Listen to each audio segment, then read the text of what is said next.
안녕하세요, 박찬욱입니다. 이것은 제가 혼자 하는 음성 해설이 되겠습니다. 이 도입부에서부터 그 각 영화사의 그 심볼 마크가 나올 때 그 고유한 사운드를 다 배제하고 새로 작곡된 스코어를 사용했습니다. 좀 서정적인 듯하게 그런 착각을 일으키는 음악으로 조용히 영화에 진입하죠. 물론 이것은 이어지는 그 본편이 시작되면서 크게 나오는 음악을 위한 콘트라스트를 위한 효과를 노린 것입니다. 영화는 주먹부터 시작하죠. 오대수의 주먹. 뭔가 강력한, 말하자면 강펀치를 준비하고 있는 영화라는 예감을 주고 싶었어요. 그리고 아주 극적인 순간에 중간을 뚝 잘라서 서서히 영화가 그 도입부를 갖고 진행하는 것이 아니고 거두절미하고 드라마틱한 장면의 한가운 한복판에서 영화가 시작된다는 그런 것을 하고 싶었어요. 사실 그 프롤로그가 없이 여기서 그냥 영화가 시작돼도 자연스럽고 좋았겠지만 느닷없고 그 돌발적인 기분을 만들고 싶었어요. 이것은 그 대사를 아주 자세히 쓰지 않고 가이드 정도만 만들어 놓고 최민식 씨의 연기에 많이 의지했던, 그렇게 해서 만든 장면이에요. 아유, 앉아. 죄송합니다. 이것은 영화 파이란에서의 최민식에 대한 일종의 오마주 같은 장면이라고 처음부터 생각했습니다. 그래서 좀 실없고 주책맞은 한 남자를 보여주고 싶었던 거죠. 시각적으로도 여기는 다른 장면들과는 전혀 다른, 좀 약간은 다큐멘터리 같기도 하고,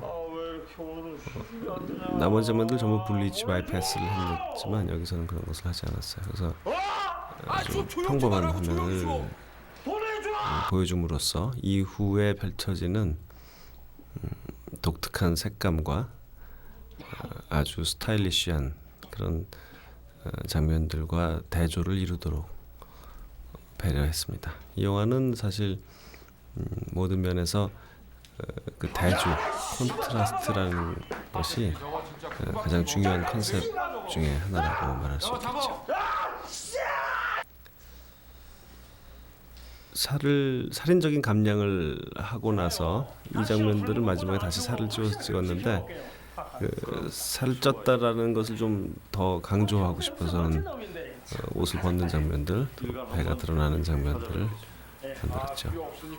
오지 마세요. 내 맘입니다. 이 씨발놈들아. 이 장면만 봐서는 도무지 그 올드보이라는 영화가 좀 다르게 느껴지겠죠. 아빠가 내가 연희 선물 샀거든. 우리 딸내미 선물 사가지고 원래 여기서는 그 많은 다른 스토리보드가 있었지만 간단하게 축약적으로 처리를 했습니다.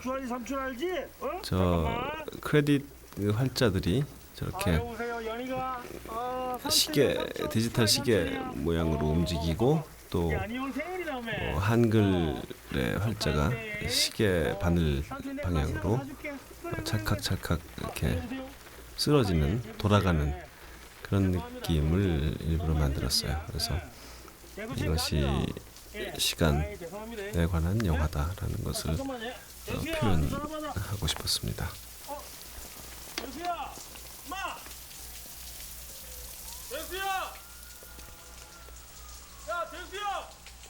역시 그 길 바닥에 페인트한 일방 통행 사인은 이 영화가 시간의 흐름, 그리고 시간은 그 불가역적인 한 방향으로만 흐르는 다른 것을 이렇게 시각화한 그런 사인이죠.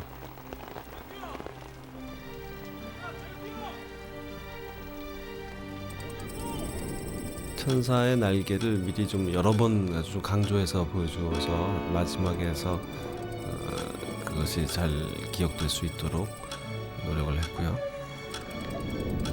용희 감독이 디자인한 이 타이틀 시퀀스는 역시 제가 주문했던 것은 시계 이미지로 채워달라고 했던 겁니다. 그리고 시계 바늘 3개와 그 테두리, 그것이 O와 Y를 이루어서 벌어지면서 올드보이라는 것을 활자를 로고 타입을 만들 수 있게 해달라고 주문했습니다. 재믹싱을 하면서 그 시계 바늘 움직이는 소리들을 좀 더 많이 풍성하게 놨어요. 자, 얘기 좀 해, 나랑. 아저씨, 나 여기서 내보내달라고 안 할 테니까.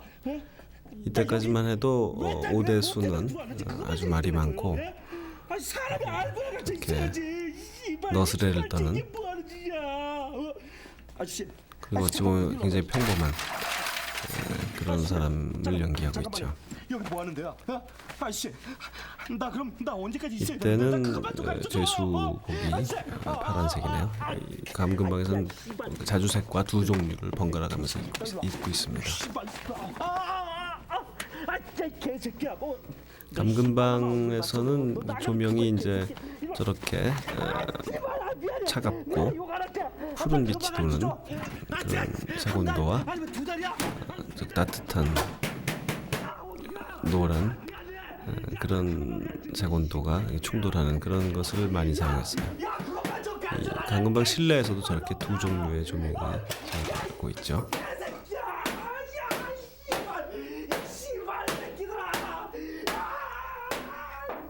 그때 그들이 15년이라고 말해줬다면 최민식 씨의 보이스 오버 내레이션은 쉬워졌을까? 많은 부분이 나중에 쓰여진 것입니다.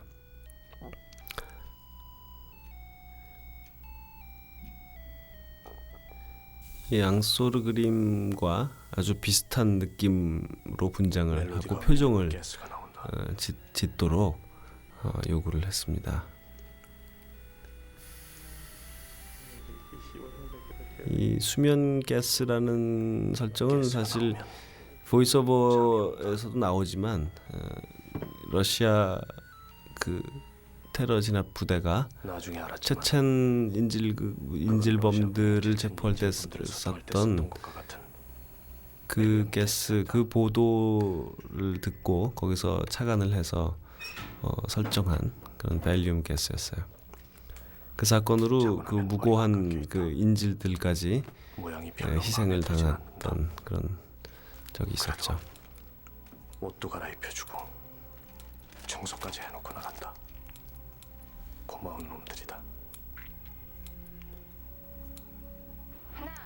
이 감금방이라는 사설 감옥이라는 시설에 대해서 좀 아이러니컬한 측면을 부각시키려고 했습니다. 그래서 정말 지옥 같은 무서운 곳이라는 그런 일변도로만 가지 않고 때로는 좋은 면도 있고 보기에 따라서는 쾌적한 면도 있다라는 얘기를 하려고 했어요. 그래서 그냥 영화에 흔히 나오는 감옥 이미지보다는 처음 볼 때는 편안해 보이는 그런 호텔 방을 상상했습니다. 애초에는 저것이 감금방은 그런 정말 전형적인 감옥의 생김새를 하고 있었어요. 애초에 디자인에서는. 그러다가 호텔 방으로 바뀌었죠. 이 개미가 가지는 그 상징성이랄까요? 그것에 대해서는 사실은 그렇게 심각하게 생각해서 정한 것은 아닙니다.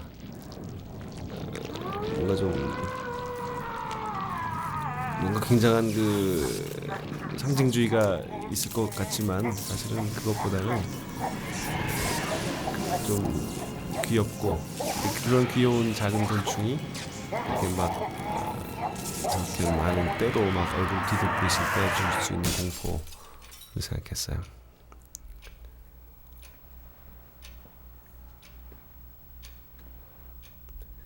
감금방 시퀀스에서는 긴 세월을 어떻게 요약할 것이냐가 관건이었습니다. 애초에는 훨씬 더 길게 생각했어요. 그래서 15년이라는 그 긴 세월을 관객도 공감하기 위해서는 아무리 그 편집에 기교를 부리더라도 충분치 않을 거라고 생각했기 때문에 실제로 물리적인 상영 시간이 어느 정도는 그 이상은 돼야 한다. 좀 지겨울 정도로 그래야 관객도 그 세월이 지겨울 만큼 길다라는 느낌을 받지 않을까 생각했던 거죠. 프랑켄슈타인의 몬스터가 지금 잠깐 나오네요. 오대수가 이후에 사용하는 몬스터라는 자기의 또 다른 자아의 별명은 바로 저기서 본 보리스 칼로프가 연기한 저 몬스터에서 온 겁니다.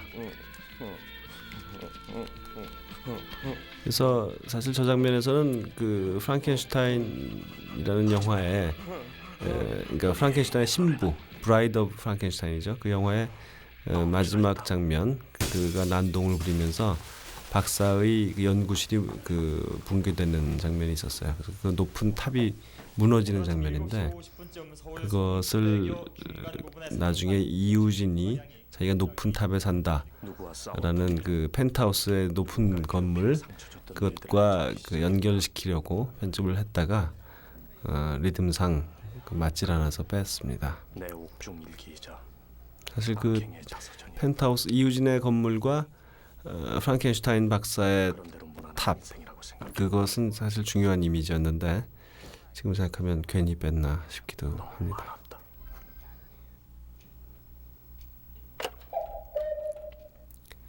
뻐꾸기 시계는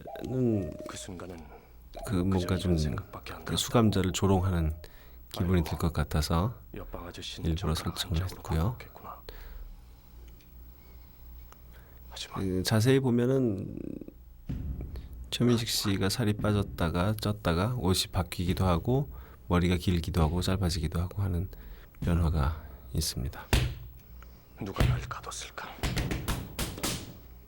유웅삼 이소영이 청부했을까? 원래는 저 감금방 벽지는 그 나중에 오대수가 벽지를 뚫어지게 바라보다가 매직 아이 현상이 일어나서 그 패턴이 입체적으로 벌어지고 환각 속에서 그가 그 패턴 사이를 걸어서 탈옥하는 그런 환각 장면을 위해서 매직 아이 현상이 잘 일어날 수 있는 그런 패턴을 미술팀에 요구했었죠.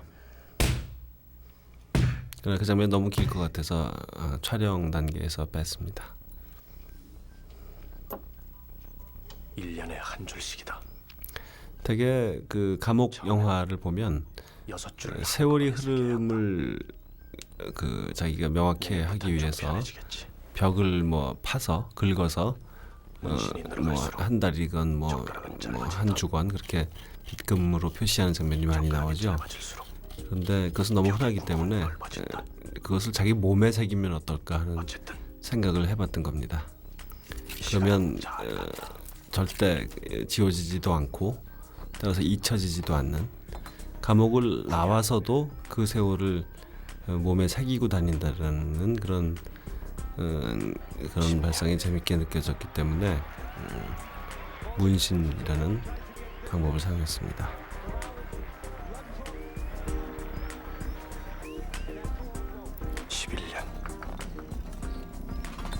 사실 편집이 좀 바뀌어서 지금 이 장면들은 감금방 시퀀스는 좀 여러 가지로 편집이 가능했는데 지금의 결과가 나온 거죠. 여러 가지를 시도해 본 결과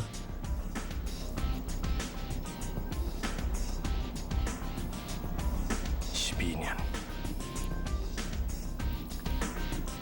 여기는 그 한국 사람만 느낄 수 있는 장면으로 하지 않고요. 외국인들도 대충은 세월의 흐름을 느낄 수 있도록 좀 국제적인 사건들까지 섞어서 편집을 했습니다. 13년. 이 장면은 저렇게 그 그림자로 보이다가 카메라가 빠지면은 그러니까 오대수가 혼자서 섀도우 복싱을 하고 있는데 그림자로는 두 명이 싸우는 그런 반대군요.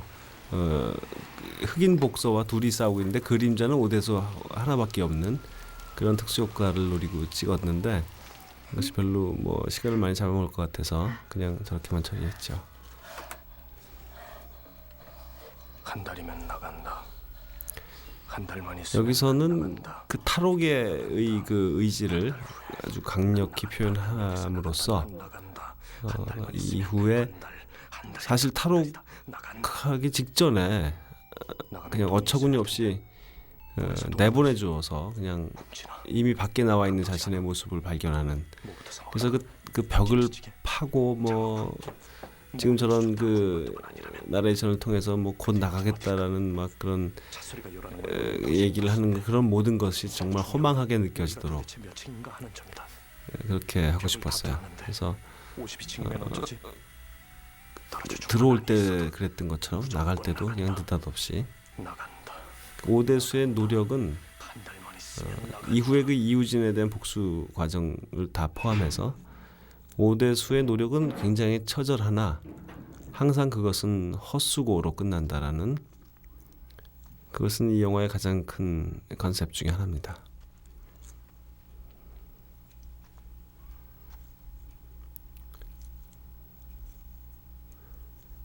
먼저 두 번의 자살 기도로 인해서 손목을 끊어서 흘렸던 피가 핏자국이 카펫에 남아 있습니다. 초원위에 누워 있습니다. 종소리가 들리면 저 종은 사실 만들어지기는 그 손잡이 부분을 이렇게 나사식으로 돌려서 빼면 거기에 수면제가 들어있는 디자인이었는데 영화에서는 잘 써먹지 않았어요. 이 장면 전환은 제법 독특하고 제가 마음에 들어하는 방식이었습니다. 감금방 실내에서 갑자기 그 야외의 초원 대낮에로 뚝 던져진 그런 것이죠.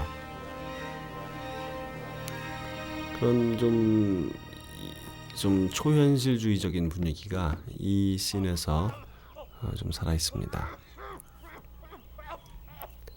사실 이것은 아파트 옥상이라고 설정되어 있지만 이 장면은 완전히 전혀 별개의 그냥 풀밭에 나가서 찍었어요.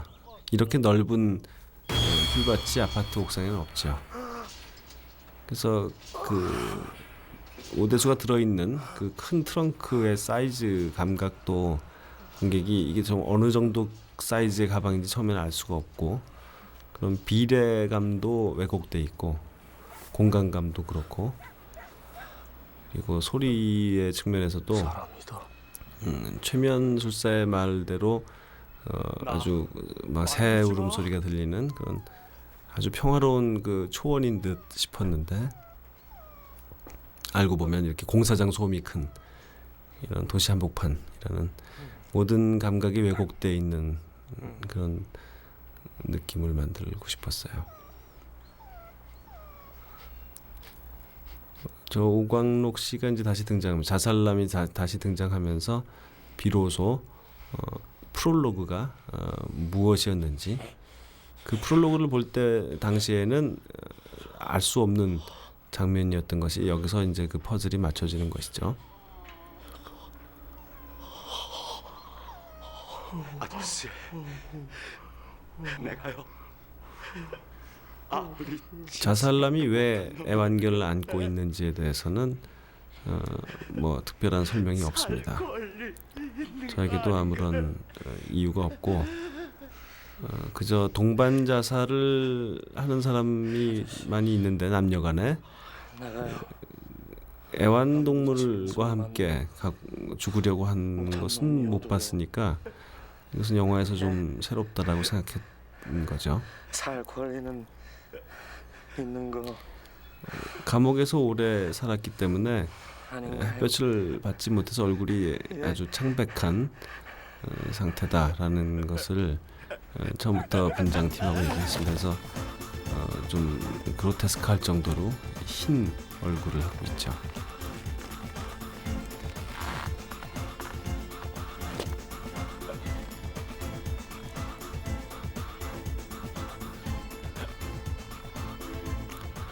바로 그 공중전화 골목이다. 애초에 프롤로그에서는 좀 그 오대수 얼굴이 더 심한 실루엣으로 만들었고요. 이 장면에서는 어느 정도 이목구비를 알아볼 수 있을 정도죠. 조금 있다 죽어라. 여기서의 최민식 씨의 그 얼굴 상태나 표정들은 가장 오대수다운 그래서 제 마음에 드는 그런 얼굴이었습니다. 그럼요. 이렇게 해서 이 여태까지의 이야기가 오대수가 자살남에게 들려준 회상이었다라는 형식이 완성됩니다. 이 영화는 상당히 그 다중의 복합적인 회상 구조로 이루어져 있어요. 여자 사람. 자기 얘기를 다 들려준 다음에 상대방의 이야기는 들으려고 하지 않고 가버리는 오대수의 그 무신경하고 자기밖에 모르는 그런 면이 보였습니다.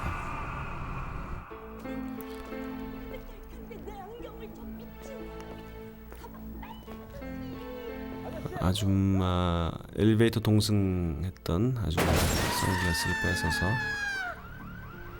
저 때의 그 세상이 너와 함께 자기 얘기를 그토록 그 정중히 들어줬던 남자의 투신에 대해서 완벽하게 무관심한, 심지어는 씩 웃으면서 걸어가는, 그리고 선글라스를 빼앗긴 아줌마에 또 전혀 그 관심이 없고 묵묵히 걸어가는 저 오대수의 이기주의가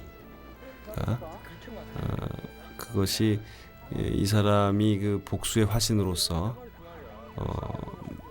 예전에 그 파출소 시절의 오대수에 비해서 인격적으로 많이 성숙한 것처럼 보이지만 이것 역시 응징받아 마땅한 그런 타인에 대한 무관심과 이기주의를 표현하려고 했어요.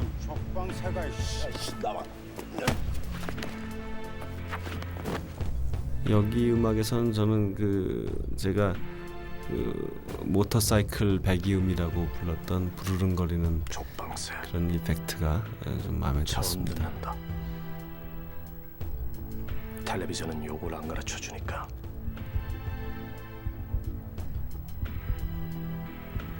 텔레비전에 대해서 굉장히 저는 전혀 TV를 보지 않는 사람이라서 감금방에서 TV를 통해서만 모든 것을 배우고 익힌 사람이라는 컨셉이 상당히 흥미로웠거든요. 그래서 TV 얘기를 좀 일부러 각색 과정에서 많이 집어넣습니다. 이 액션씬은 뭐 그렇게 독특하다고 할 수는 없지만 중간에 끊어진다라는 점과 결코 담배를 입에서 놓치는 법이 없다라는 두 가지 점에서 좀 새로운 액션씬이라고 할 수 있겠죠. 완강하게 저항하는 것으로 유명하다. 경상남도에서는 그 새끼를 이 무슨 냄새지? 원래 각본에서는 이 미도가이라는 일식집의 상호가 아키라였는데 그것은 구로사와 아키라 감독에 대한 존경의 뜻으로 그렇게 지었던 것인데 저희가 부산에서 로케이션 스카우팅 했던 가게가 그냥 지중해였기 때문에 간판을 바꾸는 돈이 좀 아까워서 그냥 지중해라고 아예 바꿔버렸습니다. 극중에 상호도 그냥 지중해로 했습니다.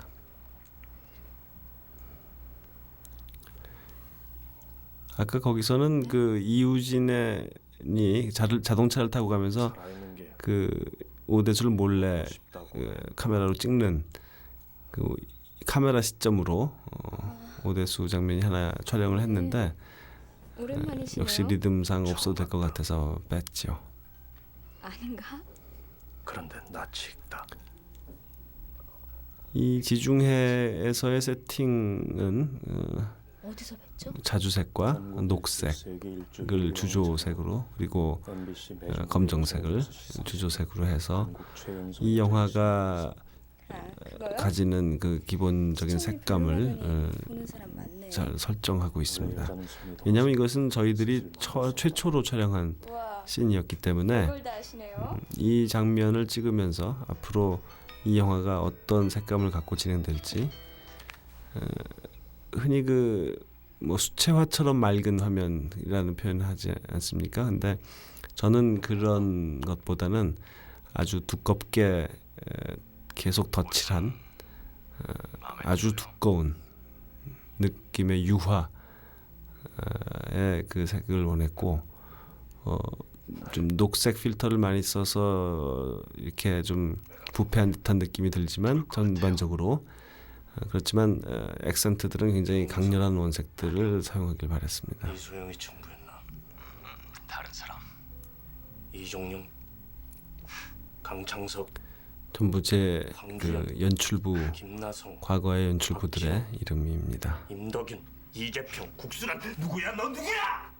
나요. 아 곡수란 양은 올드보이의 제작 부장이군요. 전공은 당신이고 5대 수학 학자. 5대수. 이것은 유지태의 음성이 처음으로 소개되는 곳이네요. 한석규 씨의 음성과도 좀 비슷한, 그러니까 성우 출신의 한석규 씨와도 비슷한 아주 그 윤기 있는 목소리의 소유자죠. 그래서 유지태 군은 얼굴보다 목소리로 먼저 등장하는 편이 재밌겠다고 생각을 했습니다. 거기서 나한테 최면 걸었지. 오대수 권위자, 오대수학 학자 이런 그 표현들이 이 사람이 얼마나 오대수를 이렇게 에게만 집착하고 목매달고 있는지를 보여주고 있죠. 자, 나왔습니다. 사실 그 이우진의 인생 역시 몹시 공허하기 짝이 없습니다. 오직 오대수의 인생을 파멸시키기 위해서만 세월을 보냈던 참으로 그 무의미한 인생을 살고 있는 사람이죠.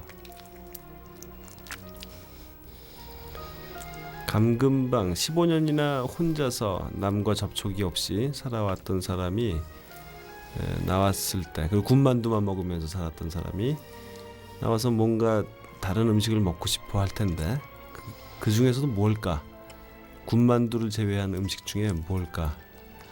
그래서 저는 전 그런 별종인가 봐요. 손이 굉장히 차거든요. 식성과는 또 별도로 어떤 살아있는 이러지? TV가 아니라 움직이고 살아있는 것과의 조우, 그것을 그리워했을 텐데 그것을 음식과 결부시켜서 한꺼번에 표현하고 싶었습니다. 그래서 살아있는 것이 먹고 싶다라고 해서 모래알이든 바위 덩어리. 동시에 저 산낙지를 저렇게 뜯어먹는 행동이 이우진에 대한 불타는 적개심을 표현하기에 적당하다고 생각했어요. 좀 그로테스크하면서도 우스꽝스러운 장면이죠. 됐어요?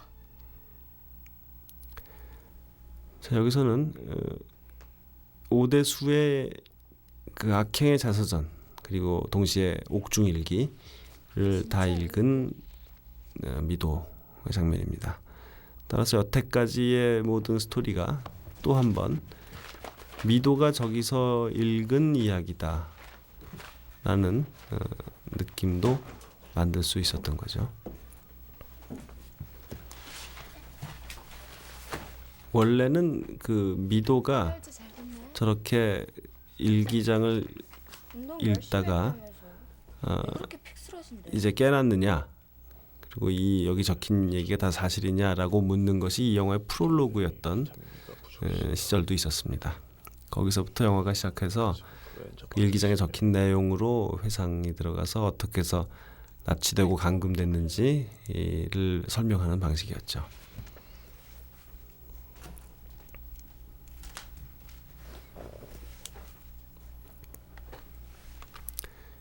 이 씬에서의 오대수는 화장실 문 고장나서 안 좀 복수의 화신 같아 보이기보다는 좀 어린애 같고 유치하고 좌약이에요. 그리고 사람한테 약을 먹을 뭔가 수가 있어요. 돌봐줘야 될 대상처럼 느껴지는 그래서 좀 가장 덜 살벌한 장면이죠. 세상에 적응을 잘 못하는 사람처럼 15년 동안의 상상 훈련 과연 실전에 쓸모가 있을까?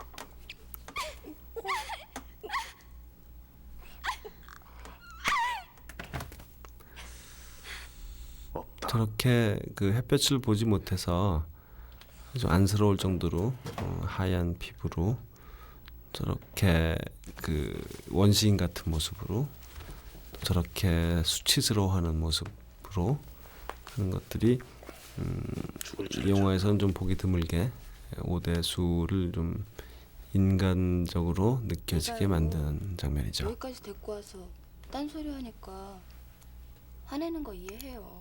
여기서 미도의 행동이 아무리 그 나도요. 첫눈에 반하는 아저씨 일이 마음에 들었을 있다고 때 하더라도 그런 거 맞거든요? 도무지 그래도 좀 너무 심하다라는 생각이 들 수 있겠죠. 저렇게 아저씨 처음 내 본 이름도 사람을 모르잖아요. 집에 데려오고 나 미도예요. 그리고 자기를 강간하려고 했던 저기요. 사람에 대해서 화를 내기는커녕 미안해하고 사실이에요. 있다라는 것은 저 장면만 볼 때에는 그때는 꼭 여성들에게 비난받아 아니, 마땅한 미래 장면이라고 보고 저도 싶은 얼굴 생각합니다. 알죠? 그게 싫어요. 그러나 알고 내가 보면 그거 이것이 부르면 전부 아저씨 그 바로 최면후 들어가지고 그러는 암시에 의해서 그를 막상 사랑하도록 내가 또 그렇게 결정적인 순간에 그 주입된 반항하고 그럴 수도 있거든요. 프로그램된 그래도 상태에서 하는 절대 행동이기 인정사정 봐주면 때문에 안 돼. 그냥 나중에는 그것이 닥쳐버려. 이해가 되는 것이죠. 덕주. 저는 당연히 이 장면 일식집에서 일로 넘어와서 여기서의 저런 행동들이 관객들에게 재미요. 참 그 아직도 나와요? 이상한 여자도 다 있다. 요즘도 느껴져요? 왜 저렇게 행동할까라는 그쵸. 의심이 하면 의혹이 무조건 들기를 바랬습니다. 내가 만나본 진짜 이런 사람들은 너무 다 쉽게 잠깐이라도 관계가 그냥 이루어진다. 바꿨어. 그래서 이것은 너무 편의적이다라는 오히려 영화를 좀 우습게 보는 그런 단계까지 가도 좋다고 그래서 생각했습니다. 진짜 이런 사람들은 개미 생각 자꾸 하게 되나 봐. 물론 난 한 번도 느껴본 적 없지만 이 장면이 왜 전철 안에서 있어야 하는지에 대해서는 뭐 별 생각은 없었어요. 아마 극 중에서 굳이 설명을 하라면 일식집에서 지중해에서 밤늦게까지 일하고 그리고 새벽 전철을 타고 귀가하는 장면이다라고 생각할 수는 있겠죠. 기왕 개미를 썼던 것이기 때문에 계속해서 환각 장면에서 개미를 그냥 밀고 나갔죠.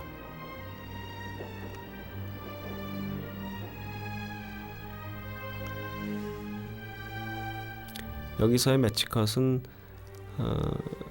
뭐 그렇게 대단한 것은 아니지만 그 강혜정 양의 순수해 보이는 순진무구해 보이는 저 좀 깨끗한 얼굴이 5-6년 전에 문제가 나왔었어요. 그 전에 전철 안에서의 그 마스카라가 막 그 이렇게 흘러내린 아빠가 그런 정말 약간 죽어도 그로테스크해 보이는 얼굴과 맞붙었을 때 좀 흥미로운 결과를 만들어줍니다. 한국말 많이 까먹었더라.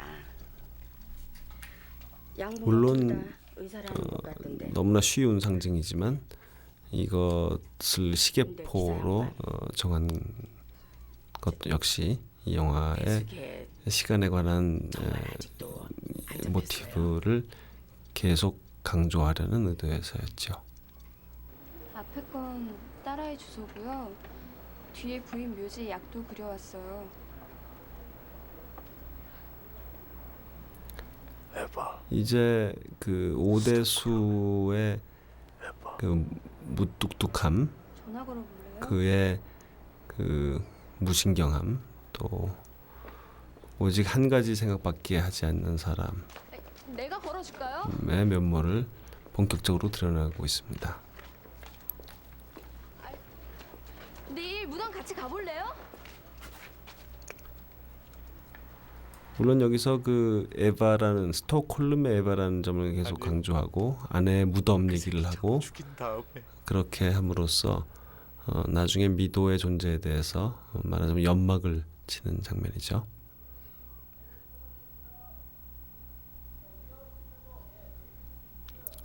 이 청룡 수많은 청룡을 찾아서 순례하는 이 몽타즈 시퀀스에서는 붉은색을 주조로 해서 촬영을 했습니다.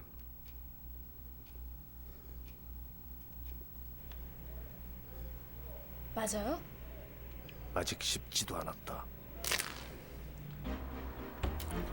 저는 원래 이렇게 음악이 크게 들리면서 장면들이 이렇게 연속으로 막 편집이 되는 이른바 그 몽타즈 시퀀스에 대해서 좀 거부감을 갖고 있어서 여간에서 잘 쓰지 않으려고 했는데 이 올드보이는 좀 그런 장면들이 있어줘도 괜찮다는 생각을 했어요. 15년 먹은 맛을 잊을 수 뭔가 좀 없으니까. 활력이 있다든가 또는 흔히 쓰는 그런 또 싸구려 영화에도 많이 나오는 그런 그 클리셰 같은 것이 영화에 덜어 있어도 좋다고 본 거죠. 이 영화는 사실 그런 클리셰와 또 근본적으로 갖고 있는 그 터부에 대한 도전 같은 좀 그 강한 면들이 뒤섞여 하나로 결합되어 있는 것이 훨씬 재밌다고 생각했어요. 그런 강한 내용을 완벽히 새로운 형식에 담아낸다는 것보다는 이런 통속적인 테크닉과 결합됐을 때 더 흥미로운 결과를 만들 거라고 봤습니다. 여기서 음악은 몽타즈 시퀀스 용으로만 사용하기에는 좀 너무 전형적인 것 같아서 그 음악이 사실은 알고 보니 이 아파트에서 뭐 라디오나 CD 플레이에서 나오는 음악이었다라는 식으로 그 이펙트를 좀 바꿔서 현장 소리인 것처럼 연결을 시켰습니다. 그래서 더 넓은 감옥에서의 삶 또는 몬테크리스토 백작 또 아주 높은 탑에 사는 외로운 왕자 뭐 이런 것들이 가끔 채팅하는 사람이야. 좀 많은 그 뉘앙스를 내포한 문장들이죠. 근데 금방 지나가 버렸어요. 이런 것들은 뭐 두 번 보는 관객한테만 들어오겠죠. 사실 이것은 이 영화 자체, 이 스토리가 몬테크리스토 백작과 그 좀 관계가 있는, 그러니까 저로서는, 저 개인으로서는 마음속에서 그런 생각이 있어서 그런 별명을 또 하나 사용했죠. 저렇게 너를 못 믿겠다라고 하는 그 오대수의 자기밖에 모르는 그런 면을 좀 부각시키고 싶었어요. 좀 맹목적인 사람이죠. 자주색 푸른 용이라니 도대체 무슨 자주색 푸른 용이 무슨 뜻인지 모르겠다라는 대사는 사실 제 의문이에요. 원작 만화에서 남겨진 몇 가지 안 되는 그냥 그대로 남은 얘기인데 그 자청룡이란 설정 이름이, 근데 그것이 왜 그런 뜻인지 저도 모르겠어서 그냥 넣어봤습니다. 왜 이렇게 먼 데서 시켜 먹는지 모르겠다라는 것 역시 폭발할 것만 약간 자청룡이라는 게 무슨 뜻인지나 마찬가지로 무슨 대단한 의문을, 미스테리를 품고 있는 것처럼 보일 수도 있겠지만 사실은 답이 없는 겁니다. 한반도에 부추정할 만큼 나오라고. 저 장면에서의 최민식 씨의 모습이 제 마음에 드는 것은 저 엘리베이터 벽의 질감과 저 배우의 생김새나 스킨톤이나 뭐 이런 색감 모든 것이 마치 하나인 것처럼, 배경과 하나인 것처럼 느껴져서 좋았습니다.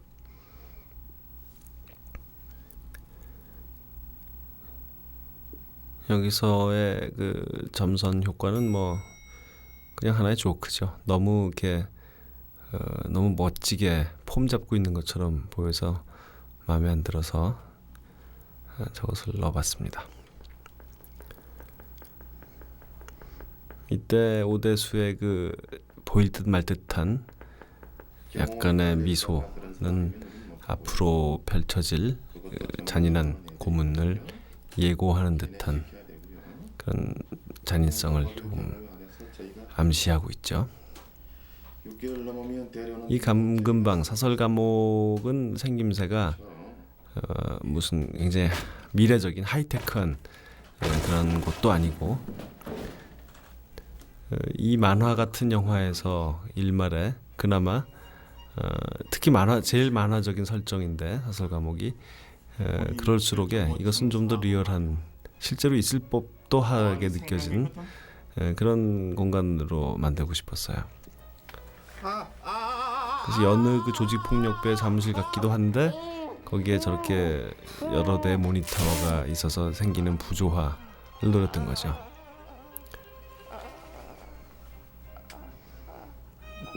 그 빗금 문신이 여기서 다시 한번 사용됩니다. 한 개씩 뽑힐 때마다 1년씩 넣는 거야. 저는 저기서 그 오대수가 예전에 그 담배 빼서 피운 그 건달들에게서 주워들은 새로운 욕을 이렇게 한번 써보는 것이 좀 귀엽게 느껴졌어요.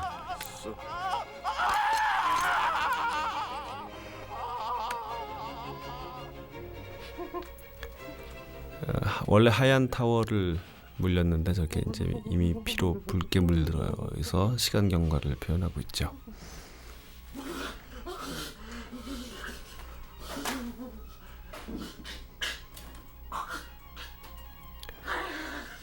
이 가위로 그 테이프를 잘라주는데 이 가위를 클로즈업으로 따로 찍어서 나중에 혀를 자르는 가위와 연결시킬까도 생각을 해봤지만 좀 너무 설명적인 것 같아서 찍지 않았습니다.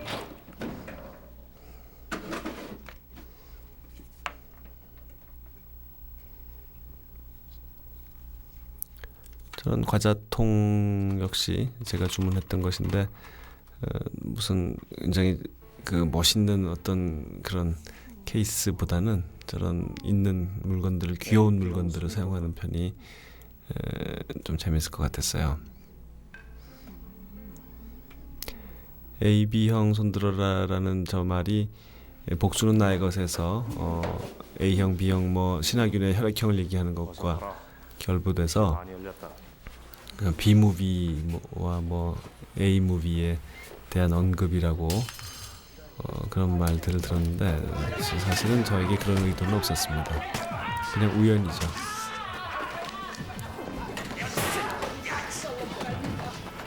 이 장면은 일단 칼을 떨어뜨리고 다시 말해서 진정한 적수가 아닌 저 그냥 건달들을 상대함에 있어서 인명을 살상하기까지 그런 행동까지는 하고 싶지 않다라는 오대수의 심정을 표현하고 있습니다. 그래서 그저 여기서는 벗어나는 것만이 목적이기 때문에 장돌이라는 비교적 덜 치명적인 무기를 쓰고 있죠.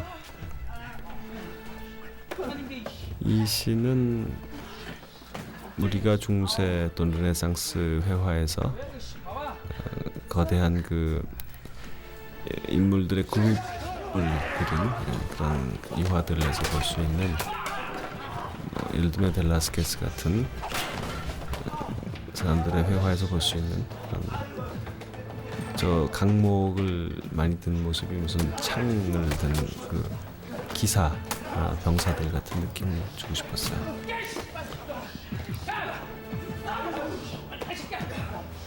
무의미한 싸움. 아까도 말씀드렸지만 오대수의 그 처절한 노력과 투쟁이 다 무의미하다라는 그런 느낌이 여기서 특히 강하게 듭니다. 상대할 가치가 없는 상대를 만나서 그러나 또 가장 힘겨운 가장 무가치한데 가장 힘겨운 투쟁을 벌이는 장면이죠. 따라서 여기서는 오대수의 내가 왜 이러고 있어야 하나라는 식의 그게 싸우면서도 허전한, 그리고 여러 사람들에게 둘러싸인 고독감 같은 것을 표현하기에 그런 제가 스토리보드에서 만들었던 현란한 액션보다는 이 편이 더 좋을 것 같았어요.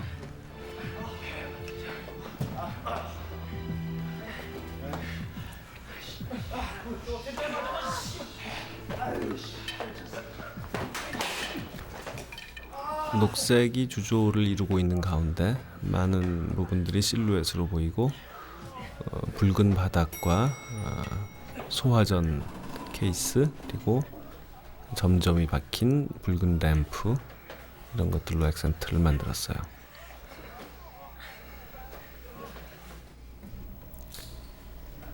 여기서의 그 긴 테이크, 그 편집하지 않고 끊어지지 않고 이어지는 긴 테이크를 마무리하는 데 있어서는 이런 식의 시간 생략이 큰 점프 컷이 그 충돌 효과가 좋을 것 같았습니다. 그 지옥과도 같은 그 사설 감옥의 복도에서 벗어나서 돌연 그 햇볕이 찬란한, 그리고 인파가 오가는 그런 거리로 한복판으로 나간다는 것이 역시 마찬가지로 콘트라스트를 강화한다고 본 거죠. 괜찮으세요? 기절 직전에도 자기의 그 품위를 잃지 않으려고 옷매무새를 여미는 것은 그 최민식이라는 저런 그 멋진 풍모를 가진 배우가 아니라면 제가 이렇게 만들지 않았을 법한, 최민식이라는 배우에 어울리도록 고안된 그런 연기였어요. 잘 가라. 저렇게 약간 그 건들건들 한달까요?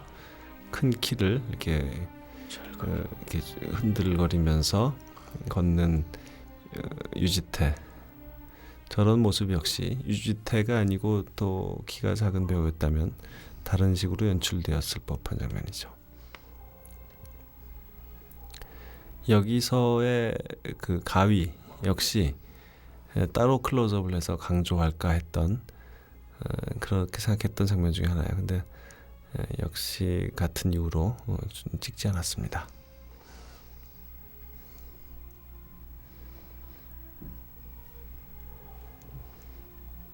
이 영화는 그 전체적으로 녹색 필터를 통한 그런 그 분위기를 만든 가운데 붉은색의 액센트와 이우진을 대표하는 보라색이 대표적으로 사용된, 전체적으로 그런 영화죠.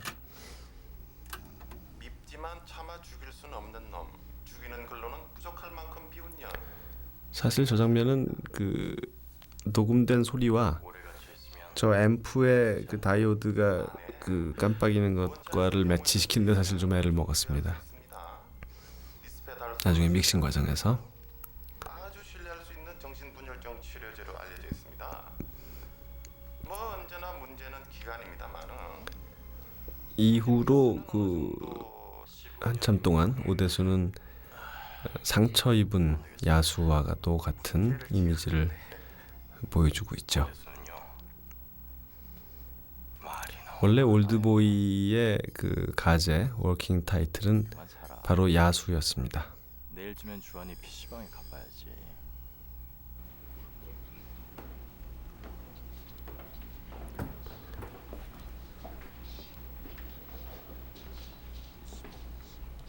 아무 자리나 앉아서 하세요. 주하나. PC방에서의 그 주한의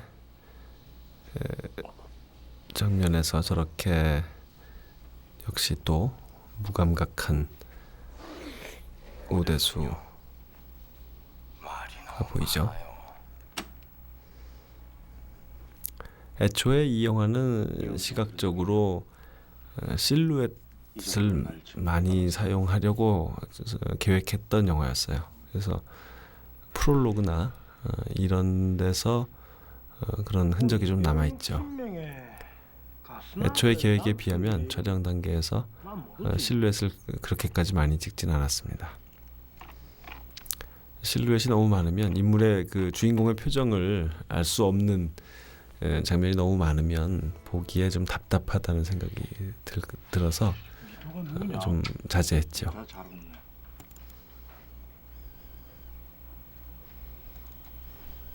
준호.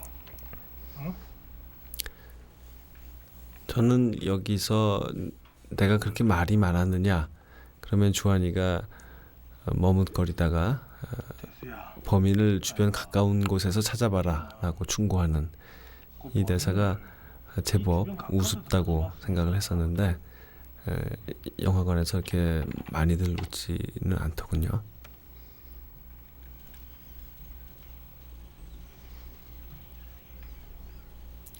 에버그린이라는 이우진의 아이디는 물론 상록고등학교, 상록을 번역한 하지만 부디 단어라서 오대수에게 제공되는 몇 가지 단서 중에 하나지만, 이우진이 일부러 흘리는 단서 중에 하나지만 그런 뜻 말고도 이우진이라는 사람이 누나의 죽음 이후로 성장을 멈춰서 따옴표 닫고 계속 그 늙지 않는 소년과도 같은 존재다라는 그런 뉘앙스를 함께 내포하고 있습니다.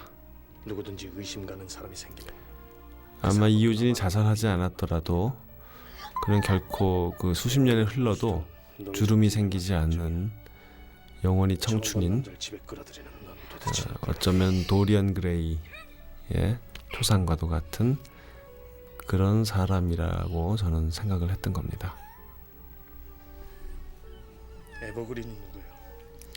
여기서 저렇게 미도가 그 손을 꽉 깨물고 있는데도 전혀 아파하지 않고 아무 반응이 없는 오대수, 역시 제가 계속 말씀드리고 있는 그의 무감각함을 드러내고 있죠. 오대수를 거꾸로 한 이름으로 맞은편 아파트를 임대하고 있는 그 이우진. 그래서 이우진과 오대수는 분리될 수 없는, 좀 과장해서 말씀드리면 하나의 인격의 다른 반대 측면이라고 할 수 있는 그런 면을 보이고 싶어서 일부러 수대오라는 그런 가명을 설정했습니다. 넌 누구냐?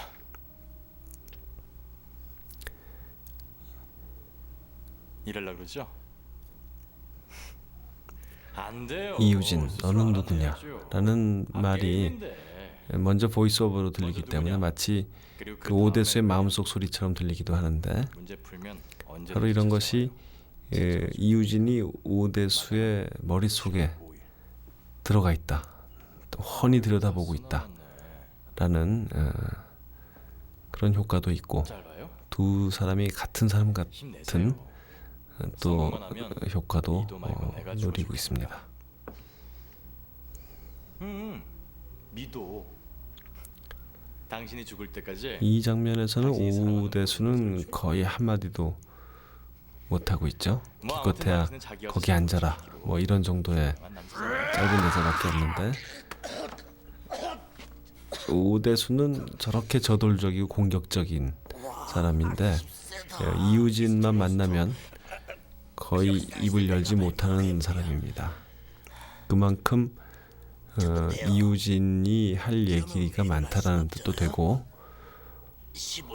이우진이 오대수의 생각을 다 미리 알고 자기 입으로 다 해버리기 때문에 오대수로서는 아무 할 말이 없는, 말을 할 필요가 없는 상태라는 뜻이기도 하죠.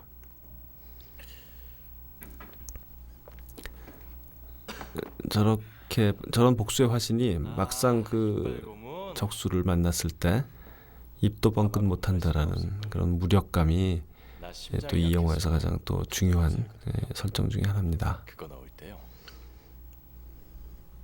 내가 의사한테 뭐라고 했는지 알아요? 그 의사의 이름이 닥터 홉킨스라는 것은 그 모터 어떤 사람들은 양들의 지목에서의 앤소니 홉킨스를 얘기하는 것이 아니냐고 묻는데 그런 뜻은 아니었고요. 의료 기술이 가장 발달한 미국의 얼마든지 쉽게 존스 홉킨스 대학에서 찾을 수 따온 이름입니다. 10만 달러 더 드릴게요.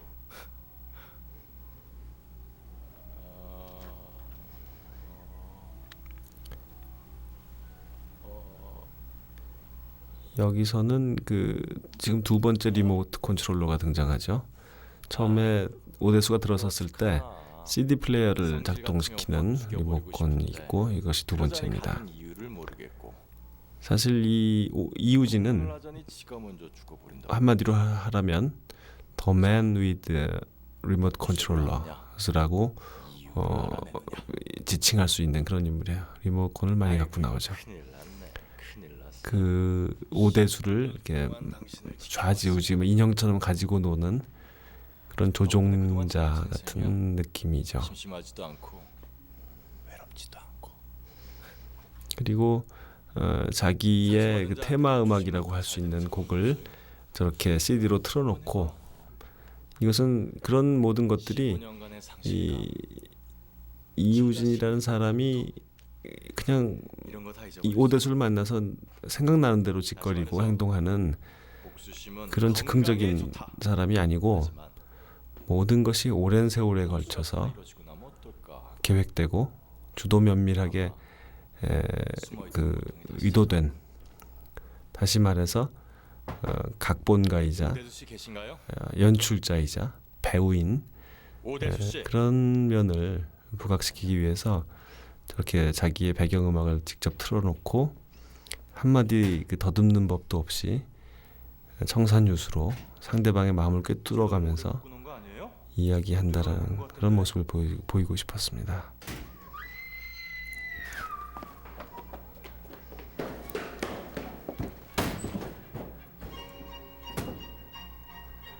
어쩌면 따지고 보면 거의 그 말이 안 된다고 할 수 있을 정도로 정말 지나치게 작은 부분 디테일까지 이우진은 계획을 하고 있습니다.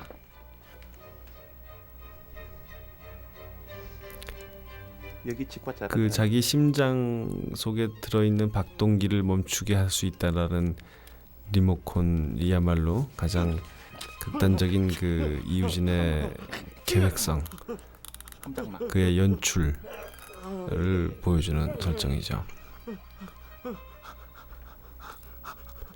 굳이 그가 마지막에 오대수에게 그 리모트 컨트롤러를 건냄으로써 그에게 마지막 그 시도를 실패로 돌아가게 만든다, 그런 것까지 계획한 것은 아무런 실익이 없는 행동이지만 그에게는 그런 작은 디테일이 참으로 중요하다고 할 수 있죠.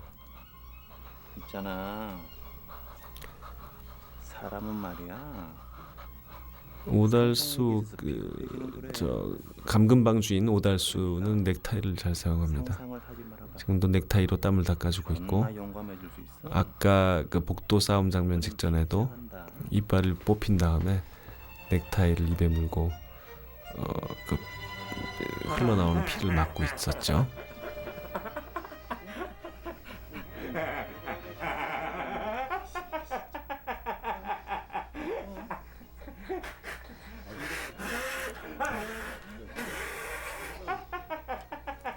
사실 잘 드러나진 않지만 여기 동원된 건달들이 다 목발을 짚고 있다든가 저렇게 그 뭐 팔에 부목을 하고 있다든가 목을 감고 있다든가 하는 식으로 감금방 복도 싸움에서 오대수의 장도리에 맞아서 그 부상 입은 상태로 다시 출동한 것을 뜻하고 있습니다.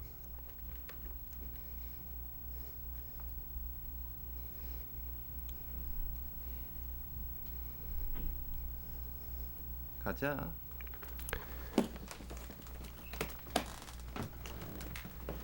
여기서의 오달수 씨의 연기는 보통의 한국 영화에서의 건달과는 좀 다르게 표현하려고 애를 썼던 결과죠. 뭔가 좀 뭔가 다른 깊이를 가진 것 같은, 그저 사악하기만 한 사람이 아니라 여기 붙었다 저기 붙었다, 상당히 교활해 보이는,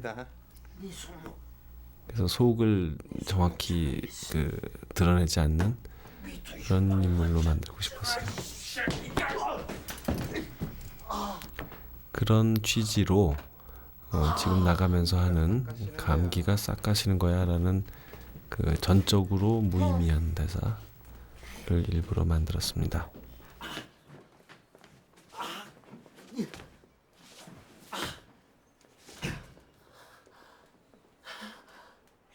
아직도 나 열심히 해, 이 나쁜 놈아! 아무래도 좀 상사되기가 힘들 것 같습니다.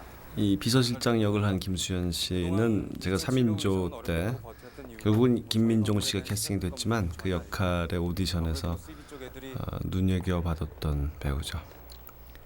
그래서 뭐 좀 작은 역이라도 자주 만나서 일을 하고 싶은 그런 배우입니다. 현재 25%이긴 하죠. 여기서는 원래 편집과 많이 달라졌어요. 그 각본상의 순서와 최종 편집이 좀 다릅니다. 그래서 이우진이 펜트하우스에 귀가해서 샤워하고 뭐 심장 검진을 받는 씬과 미도가 노래를 부르는 씬이 이렇게 교차되도록 편집 단계의 마지막 순간에서 수정된 장면입니다. 이것은 이 두 장면이 또 이 인물들이 서로 밀접하게 얽히도록 그렇게 구성되는 편이 좋다라고 편집실의 의견이 있었기 때문에 이렇게 그 미도의 노래가 이 펜트하우스까지 이어지면서 이것은 영화적인 효과이기라고 볼 수도 있고, 또는 도청으로 실제로 이우진이 듣고 있다라고 생각해도 무방한 장면이에요. 그래서 렌트카 타고 나중에 나오는 이우진이 미도는 벌써 그 오대수를 좋아하고 사랑하게 됐을까라는 질문이 이렇게 교차 편집이 됐을 때 더 살아날 것 같았습니다. 물론 여기서 미도가 오대수를 벌써 사랑하게 됐을까라는 것은 이야기를 다 알고 나서 들을 때는 뭐 그럴 수 있는 그런 뭐 그럴 듯한 말로 들리지만, 처음 보는 관객한테는 미도가 어쩌면 스파이, 우진이 심어놓은 스파이가 아닐까라는 의혹을 불러일으킬 수 있을 법한 대사입니다. 그래서 아주 미묘하게나마 미도가 스파이, 고용된, 이우진에게 고용된 사람이라는 그 오대수를 유혹하도록 그런 그 의심이 들 수 있도록 아주 미묘한 그런 단서들을 계속 배치를 했습니다. 결과 끝까지 보면 그것은 아니지만 그런 의혹을 관객이 갖는 것은 이 두 사람 그 부녀 관계라는 그 진실을 감추는 데 있어서, 그러니까 관객의 그 감각을 다른 곳으로 오도함으로써 감추는데 좀 더 효과가 있지 않을까 생각한 거죠. 나 아저씨한테 잘해주고 싶어서 그래. 이 장면은 그 TV 판에서는 삭제될 예정입니다.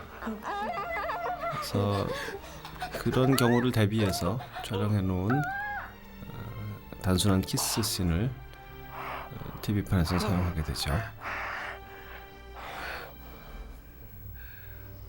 원래 각본상 여기서는 훨씬 그 실제 정사가 이루어지기 전에 실갱이하는 장면이 길었어요.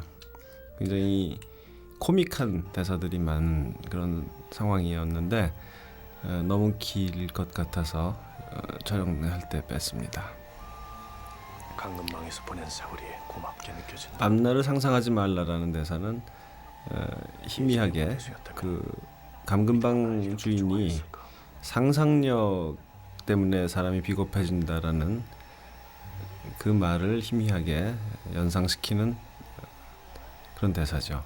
상상하지 말고 용감하게 싸우겠다라는 뜻입니다. 그리고 오대수가 그 예전에 오대수였다면 나를 이렇게 좋아했을까라는, 그래서 오대수와 몬스터에 분리된 것을 다시 한번 보여주고요.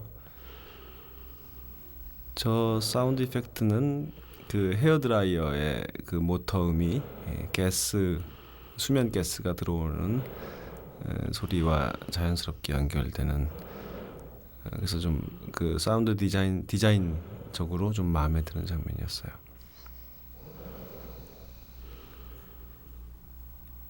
여기는 내심 저로서는 가장 이 폭력적인 영화에서도 가장 폭력적인 씬으로 느껴집니다.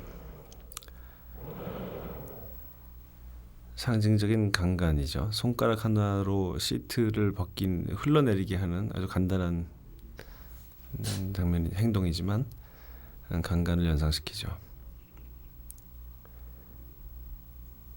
여기서는 그 할리우드 고전 문법대로의 그 편집에서 좀 벗어난 그런 툭툭 끊어지는 듯한 편집이 저의 의도였습니다. 내가 박초롱한테 손목을 잘라버리겠다고 말한 사실을 안다는 건, 여기서도 사운드 활용에 좀 독특한 사례를 볼 수 있는데, 안다는 건 미행했다는 뜻이야. 이 지금 음악에 들어가 있는 그 삐삐삐 하는 소리가 저 도청 장치를 검색하는 테스터의 경보음과 함께 사용되고 있어요. 그래서 그게 경보음이기도 하고 음악의 일부이기도 한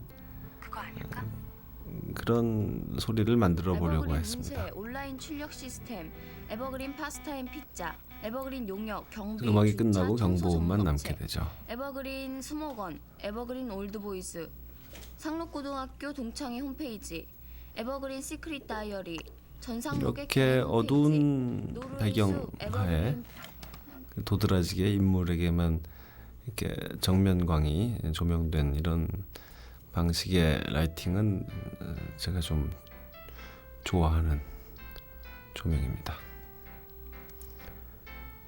이 장면 전환도 원래 스토리보드와는 좀 다르게 현장에서 바꾼 것인데,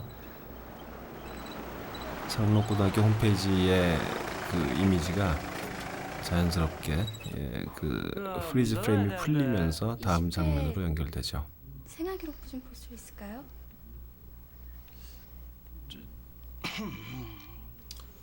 꼼꼼한데 불 켜고 보지. 그럼 잔잘 보이소. 여기는 이 영화에서 좀 주환이냐? 거의 유일하게 무슨 그 혹시 미스터리 이 스릴러 이신이라고 같은 하냐? 느낌을 주는 좀 장르적인 장면입니다. 어떤 무슨 개인적인 수사와도 같은 거죠. 야, 그게 범인 이름이냐? 뭔가를 뭐 도서관에 가서 무슨 파일을 찾고 앨범을 뒤지고 해서 어떤 단서를 찾아내는 그런 식의 장면이에요. 이수 하나 알아? 우리하고 동기인데. 생활기록부 안에 이미 그 우진이 끼워놓은 초대장입니다. 이들이 찾아올 것을 알고 미리 배려해 놓은 것이죠. 그래서 미장원을 거쳐서 자기에게 오라, 또는 과거로 초대하는 그런 초대장입니다. 아, 니 몰랐겠구나. 니 전학 간 다음에 가가 죽었으니까네.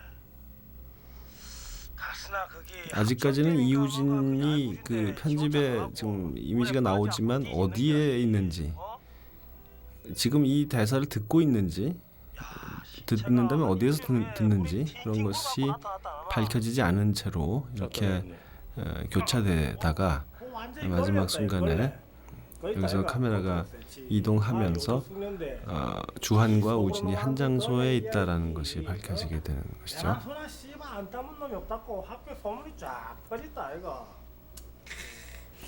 내가 그때 뭐 했나 몰라.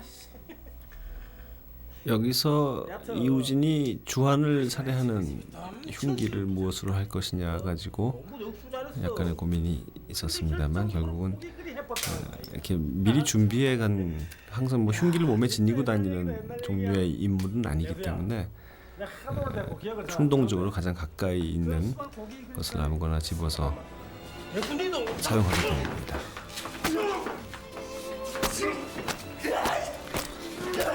이 영화는 그 폭력 씬의 직접적인 아주 그래픽한 묘사는 최대한 피하려고 했고 보여주더라도 결정적인 순간은 생략하는 방식을 취하려고 했습니다. 그래서 이런 씬도 역시 막 뭐 이렇게 아주 어둡고 또 가격 부위는 그 프레임 바깥에 있고 하는 식으로 그 폭력적인 느낌은 충분히 들면서도 그거 정말 알아주셔야 돼요. 잔인한 그 묘사는 최대한 줄이려고 어떤 노력의 일환이죠.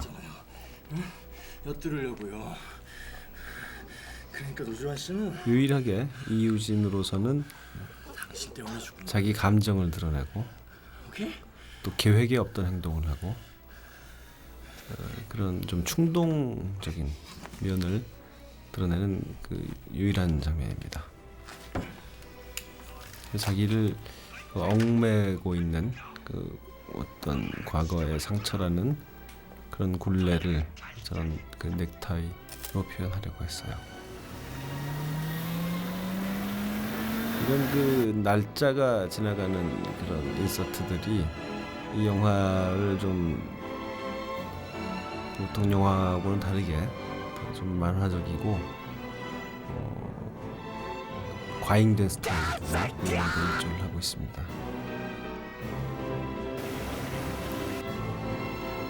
자동차를 타고 가면서 노래를 부르는 장면과 마찬가지로 여기서도 두 남자를 계속 교차시키면서 둘의 운명이 하나로 얽혀가는 과정을 보여주고 있죠.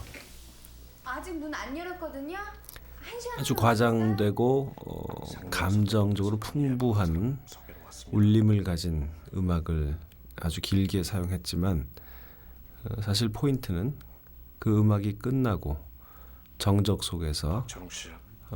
훌쩍이는 너 때문에 이사했잖아.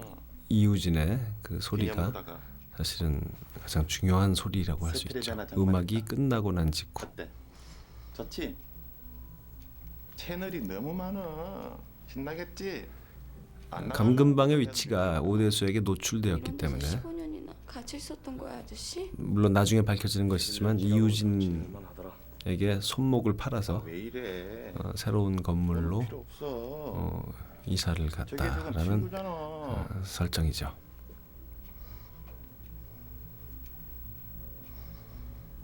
손은 썩어서 그냥 버렸어요. 정이 엄마. 이 나쁜 놈의 새끼들. 내가 가만. 근데 여기 많은 혼자고 한 거예요? 많은 인물들이 대사를 주고받는 뭐 많지는 않지만 세 사람이 대사를 주고받는 장면을 관습적으로 찍고 싶지 않아서 저렇게 천천히 가운데서 카메라를 움직여가면서 화면 밖에서도 이야기하고 안에서도 얘기하는 식으로 시도해봤습니다. 나한테 무슨 짓 한 건가? 오대수의 안대도 이 영화의 색깔에 맞춰서 초록색으로 염색을 해서 찍었죠. 새감금방의 복도는 똑같은 세트지만 문짝 색깔을 좀 다르게 칠해서 좀 변화를 줘봤습니다. 계속해서 그 장면 전환을 저런 식으로 그 리드미컬하게 움직이는 카메라로 계속 그 뭔가 빙글빙글 돌아가는 기분으로 많이 만들었어요. 뭐 해프다고 소문 좀 났다고 죽기야 했겠나? 딴 게 있으니까 그랬겠지. 알을 여기서 그 거울을 주로 활용한 대화 장면이죠. 내가 수아가 진짜 가라고 두 그랬다. 사람의 대화를 수아가 찍을 그래도 때 얼마나 깔끔하단데. 아무나 그 늘 막 찍어도 사용하는 장난 아니지, 뭐. 샷과 리버스 샷으로 이루어진 편집은 남자가 좀 하나는 늘 항상 그 재미가 없어서 이런 식으로 거울을, 물론 뭐 미장원 장면에서의 거울 활용은 뭐 그것 자체로 클리셰이긴 하지만 좀 변화를 시도해 본 겁니다.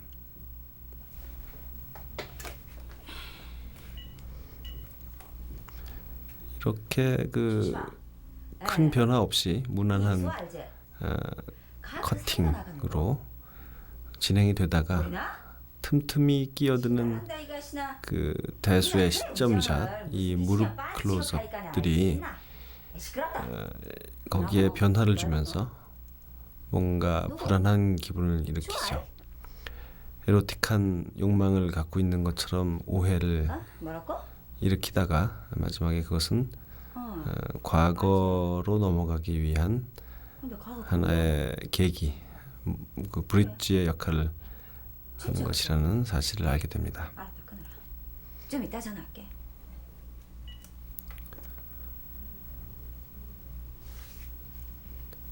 그 처음 만난 둘이 서로 뭔가 힘도 주아이한테 들었다 그 카는데. 어디서 본 사람인 것 같다라는 표정을 이거 진짜 교환하다가 피력한다, 야가. 점프해서 저렇게 머리에 뒤집어 쓰고 앉아 있는 모습이 좀 우스꽝스럽다 그럴까요? 그렇죠. 이렇게 빙글빙글 도는 원형 이미지, 무릎 그리고 종 소리 이런 것으로 해서 과거로 넘어가게 됩니다. 비켜나세요. 이런 데서는 사실 그 어떤 정보를 전달한다거나 어떤 감정을 표현하는 것이 아니지만 오대수는 계속해서 보이스오버로 끊임없이 뭔가를 얘기하고 있는 그런 설정을 좀 밀고 가려고 했어요. 과거에 말이 많아서 탈이 생겼는데 현재는 감금방 시절을 거치고 나서는 과묵한 사나이가 됐다라는 거지만 사실 알고 보면 지금도 그는 말이 많은 사나이다 라는 느낌을 주고 싶었습니다. 그래서 꼭 필요하지 않아도 군데군데 보이스오버 내레이션을 끊임없이 넣었죠. 신경 끄세요 미쓰기. 에이 못된 놈이지.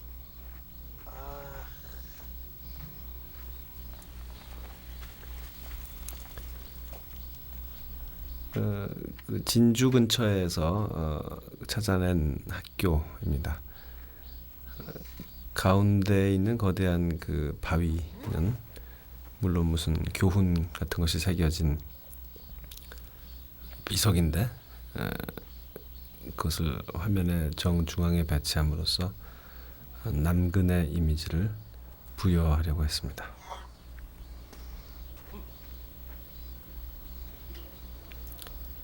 사실 이 영화의 그를 지배하는 패턴이랄까요? 어떤 시각적인 모티브 중에 하나는 바로 원형입니다. 저에게는 여기서 많이 사용된 월츠 음악은 그것은 소리지만 원형 빙글빙글 돌면서 춤을 추는 그런 시각적인 그 감각까지 그 느끼게 하기 때문에 이 영화가 전체적으로 원형의 느낌을 갖고 있다는 생각을 많이 하게 돼요.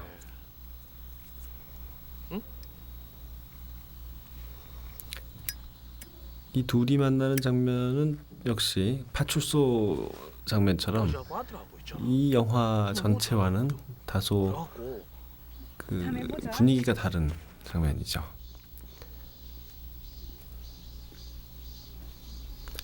이질적인 장면들이 더러 존재합니다. 이 영화에는 어떤 그 통일성을 위해서는 좀 다르게 처리되었어야 할 장면들이 더러 있는데 그것이 저한테는 고쳐져야 할 문제라기보다는 의도적으로 좀 다른 스타일, 상반된 스타일이 섞여 있는 방향으로 만들려고 했죠. 여기서부터 과거와 현재 두 명의 오대수가 서로 주거니 받거니 교차하면서 과거의 한 남자를 따라가게 됩니다.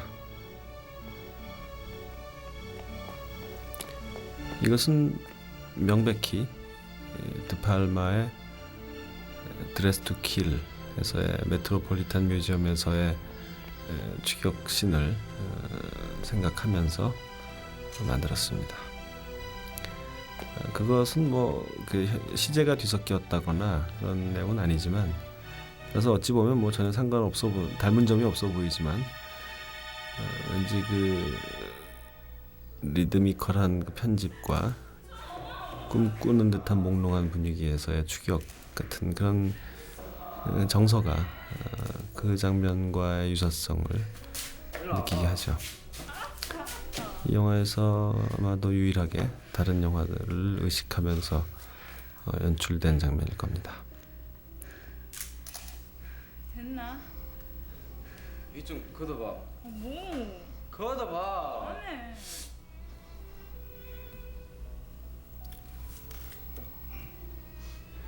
여기서 이유진이 이렇게 사진을 찍는다라는 것은 우선은 둘이 이 안에서 논다라는 기분을 많이 주기 위해서였어요. 그냥 뭐 정말 정사를 나누려는 목적으로 어디 은밀한 곳에 숨어들었다기보다는 이렇게 소년 소녀가 천진하게 까불면서 놀다가 어쩌다 보니 그렇게 됐다라는 식의,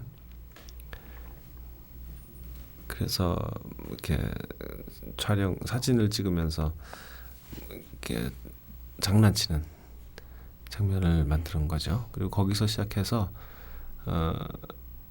이유진이 어떤 그 사진에 몰두하는 사람, 커서도 카메라의 콜렉션을, 클래식 카메라의 콜렉션을 펜트하우스에 진열하고 있고, 자기가 찍은 누나의 사진을 수십 개의 액자로 벽에 전시하고 있는, 그래서 이미지의 포획자라는 그런 성격을 부여하려고 했습니다. 그것은 오대수의 감금방 시절을 다 기록해서 때때로 그 심장 검진 받을 때 누워서 천장에 그 영사에서 보는 것처럼 그렇게 그 꺼내 볼 정도로, 그래서 어떤 사람을 그 사람의 이미지로 소유하는 그런 인물로 만들었죠.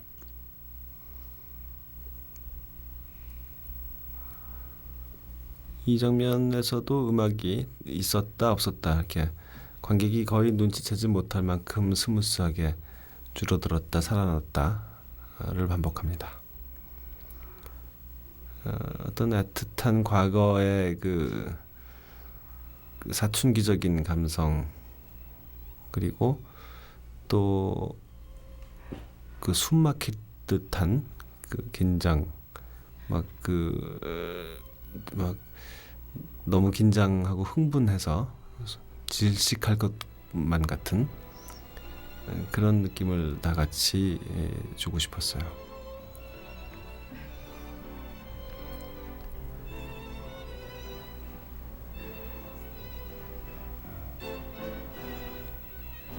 이 거울이 역시 이 수아라는 소녀에게는 이런 행동, 지금 남동생과의 근친 상간이지만 이런 행동을 진지하게 받아들이기보다는 하나의 장난으로 여기고 있는 듯한 느낌을 주고, 목격자를 발견했을 때 거울을 떨어뜨려서 생기는 그 파열음은 물론 감금방에서의 자살 기도할 때 거울을 깨는 것과도 연결되지만, 이 거울의 그 거울이 깨진다라는 이 사건이 이우진에게 굉장히 중요하게 각인되어 있고, 그래서 이우진을 대표하는 그 보라색 패턴, 상자나 손수건이나 우산에서 사용됐던 그것이 거울 파편, 깨어진 거울의 이미지를 상징하고 있죠. 모래알이든 바위덩어리든 물에 가라앉긴 마찬가지다. 이 날짜가 변경되는 것을 표시하는 인서트들 때문에 이 영화가 어떤 단락들을 만들 수 있고, 중간중간에 매듭을 지어서 자칫하면 그 장르적으로 아주 타이트한 영화가 아니기 때문에 그런 긴장을 잃어버릴 가능성이 있어서 이런 매듭들을 만들어줬습니다. 왜 그랬는지 알고 싶어서 싸운다고 했죠? 영화의 관절 같은 것이죠. 이제 이우진이 못 쫓아오는 대로 도망갈 거죠 우리? 못 끝날 것 같아. 원래는 그런 대사를 직접 그 오대수가 하는 장면이 있었어요. 이유를 알고 싶을 뿐이지 싸우려고 하는 것은 아니다. 이유만 알면, 진실만 알면 물러나겠다, 도망가겠다 함께. 뭐 그런 약속을 했던 것이었는데 그것은 빠졌고 그걸 되풀이하는 미도에 대해서만 남았죠. 결국 오대수는 미도와의 약속을 또 한번 저버리고 또 한번 맹목적인 충동에 몸을 맡기면서 아주 이기적인 모습을 드러냅니다. 6층 아니면 64층. 진실을 알고 싶어하는, 그것을 알고자 하는 욕망이 계속되면 가운데 그것을 더 밀고 나가서 거기서 멈출 수가 없고, 진실을 아는 데서 멈출 수가 없고, 상대를 파멸시키려고 하는 데까지 진전이 되는 상황이죠.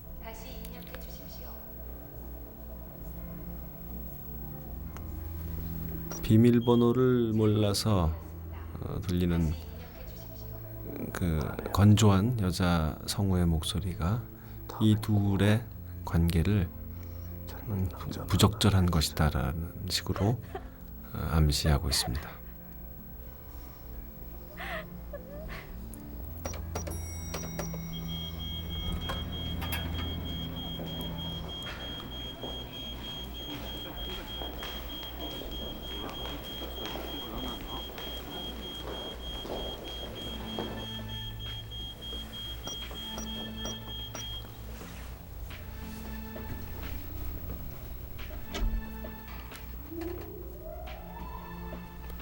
아주 그 뚜벅뚜벅 그 멋있게 걸어가서 당장 그 상대방을 초토화시켜 버릴 것 같은 기사였는데 올라가지도 못하고 번호를 몰라서 그리고 또 얼떨결에 또 상대방을 그 예상치 못한 곳에서 만나서 당황하는. 그런데 상대방은 그것에 대해서, 그러니까 마치 오대수라는 사람이 존재하지 않는다는 듯이 아주 싹 무시하는 태도를 보이죠. 난 누나와 잤다. 이우진이 그 간호사 앞에서도 벌거벗고 활보한다. 또 나중에 오대수 앞에서도 또 같은 행동을 하는데, 그것은 이우진이 노출광이라서가 아니라 상대를 그렇게 무시하기 때문이죠. 거의 사람으로 생각하지 않고 무슨 가구 같은 것으로 생각하는, 그래서 가구나 애완견처럼 그 앞에서 벗는다는 것이 전혀 아무렇지도 않은, 그렇게 생각하는 사람입니다. 애완견이기 때문에 물어라고 개에게 명령하듯이 얘기하죠.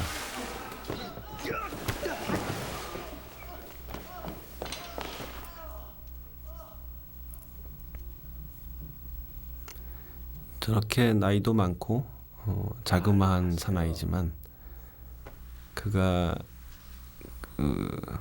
그에게서 풍기는 에너지가 오대수 같은 저런 야수마저도 주춤하게 만든다라는 장면입니다.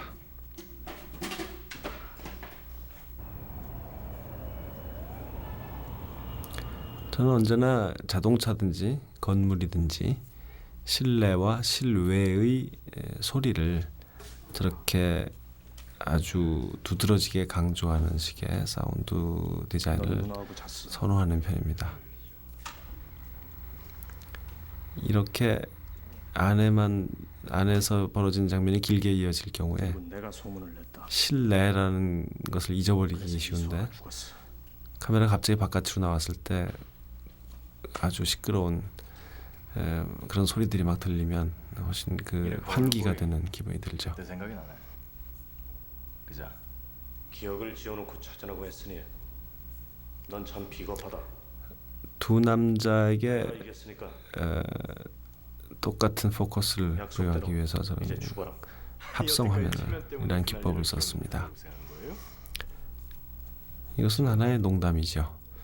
소녀의 기도, 당신이 그날 오늘도 일을 무사히. 기억 못하면 진짜 유가 뭔 줄 알아? 저는 저 장면에서 항상 그 그건 말이야. 강혜정 양의 모습이 아주 귀엽게 느껴지곤 합니다. 그냥 잊어버린 거야. 왜?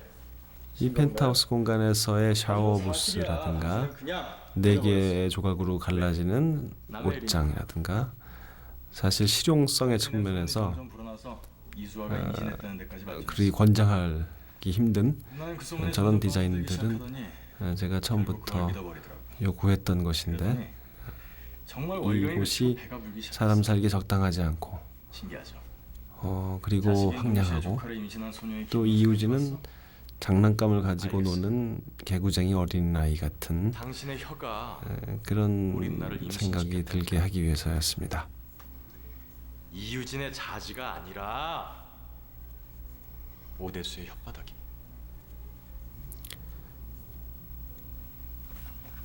여기서 상당히 긴 대화가 이어지는 긴 시퀀스죠. 생각해봤어.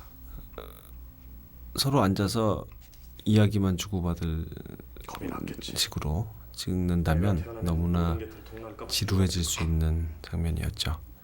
죽이고 나서야 비로소 상상 임신이었다는 걸 그래서 알게 물론 됐을 때 테크닉적으로도 내가 얼마나 미웠을지.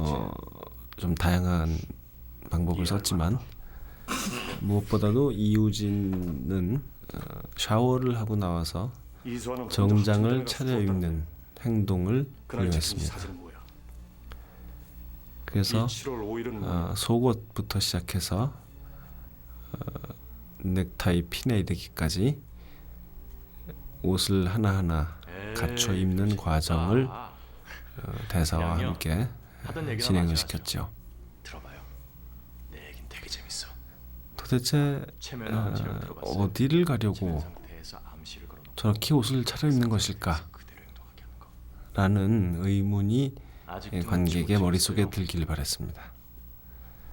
단지 작업복 차림을 나갔다가 그냥 씻고 옷을 갈아입는다 남자를 집에 끌어들인 넌 도대체 그런 누구야? 식으로 보였지만 실내복으로 갈아입는 게 아니라 정장으로. 그럼 그는 어디로 가려는 것일까? 당신 둘다 여기서 그냥 끝내는 게 아니라 또 어디론가 가는 것일까? 여기서 한 가지 다행스러웠던 건 그런 당신 의문은 둘다 결국 사람들보다 체면 그가 감수성이 월등히 높다는 거였죠. 과거로 그리고 재밌지 않아요? 죽음으로 말 한마디에 이미 향해 가는 말 한마디 준비 사랑에 빠져. 과정이었다라는 것이 밝혀지는 것이죠. 어쨌든 말이 그렇지 아무리 당신 둘 다 체면 감수성이 높다 그래도 여기서는 아까 나왔던 장면을 재활용했지만 보라색 사랑에 색조를 부여했습니다. 암시는 쉬운. 나중에 최면 극 장면에서 그래서 우리가 어떻게 했는지 알아? 보라색 라이트가 주어지는 것과 같은 당신이 맥락이죠. 받은 첫 번째 암시는 물론 강금방에서 나오자마자 지중해부터 간다. 여기는 좀 유치할 정도로 그다음 노골적으로 걸려오는 전화의 특정한 멜로디에 두 남자가 사실은 하나다라는 당신은 어떤 말을 하게 돼 있었어요. 것을 표현하고 있죠. 누구냐 너? 단지 분할 화면으로 겹쳐질 뿐만 아니라 마음에 아주 짧은 순간이지만 두 사람의 얼굴이 그 말을 실제로 하는 남자를 향해 합성되고 어떤 있습니다. 행동을 하도록 되어 있었고요. 미도에게 손이 잡힌 당신이 할 행동은 물론 어쩌면 이것은 JSA에서 제가 했던 방법과도 비슷한데 앞서 보였던 장면이 나중에 질문만 하니까 맞는 동일한 대답이 나올 리가 장면들이 없잖아. 반복되는데 왜 이유진은 진실이 프로듀스를 밝혀짐에 따라서 거뒀을까? 그 의미가 왜 완전히 풀어줬을 거란 바뀌어서 말이야. 보이는. 자, 다시 그래서 진실의 왜 일부만 이유진은 봤을 때 오대수를 딱 15년 만에 풀어줬을까? 그리고 맥락 속에서 어떤 오도된 맥락 속에서 잘못 파악하게 된다라는 점을 말하고 있습니다. 유지태 씨의 그 허리 뒤에 엉덩이 위에 새겨진 십자가 문신과 연결된 이미지로서 옷장이 합쳐지는 4개의 조각이 합쳐지는 부감샷을 십자가 모양의 이미지를 사용했죠.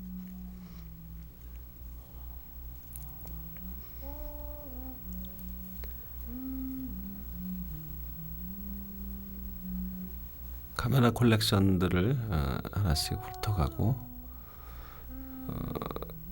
역시 그 영화 주조색을 이루는 녹색 광선을 사용했습니다. 그리고 개구장이 같은 모습은 여기서 가장 편하게 드러나죠. 사실 이우진은 이 한순간을 위해서 평생을 바쳐 누나의 죽음 이후에 수십 년을 여기에 바쳐온 사람입니다. 그에게는 인생의 가장 큰 낙이고 목표고 놀이였죠.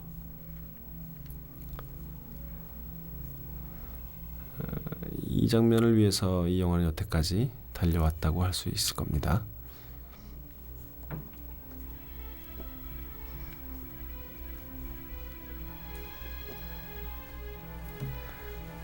무엇보다도 여기서는 그 음악이 주는 정서적인 효과가 제일 중요했어요. 그래서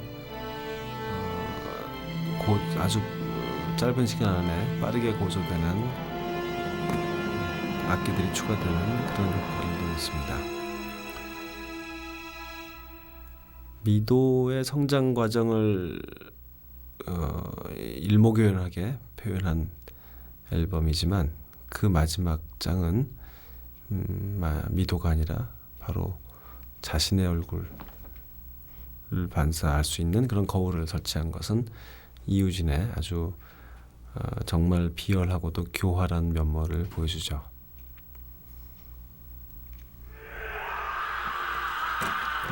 여기서의 오달수의 표정은 마치 그 미도를 성적으로 폭행하려고 들어온 사람 같은 그런 뱀 같은 모습을 보여주는데 사실은 그렇게 알고 긴장했던 관객한테는 좀 다른 그것과는 다른 위협이 제시되죠.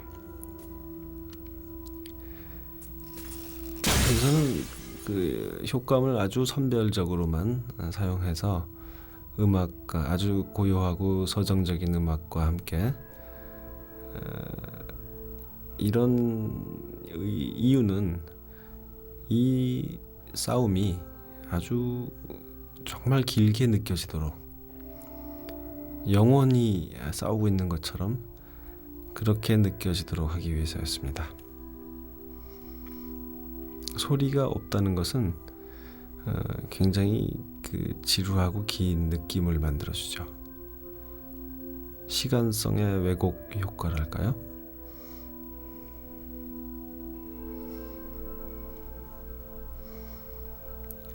또 소리가 없음으로써 이 오대수의 저 표정이 훨씬 더 처절하고 따라서 측은하게 비치고 있습니다.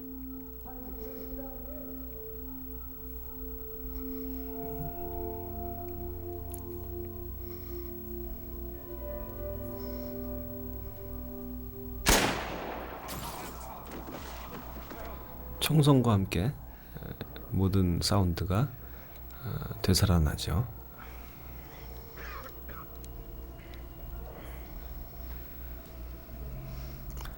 결국 이우진이 차려입은 정장은 자신의 죽음을 조문하는 듯한, 그러니까 상갓집에 문상 갈 때 입는 옷인데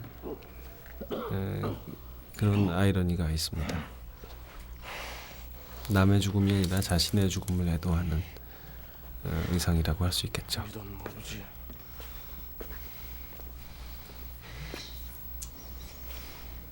왜 거기 숨겼어요?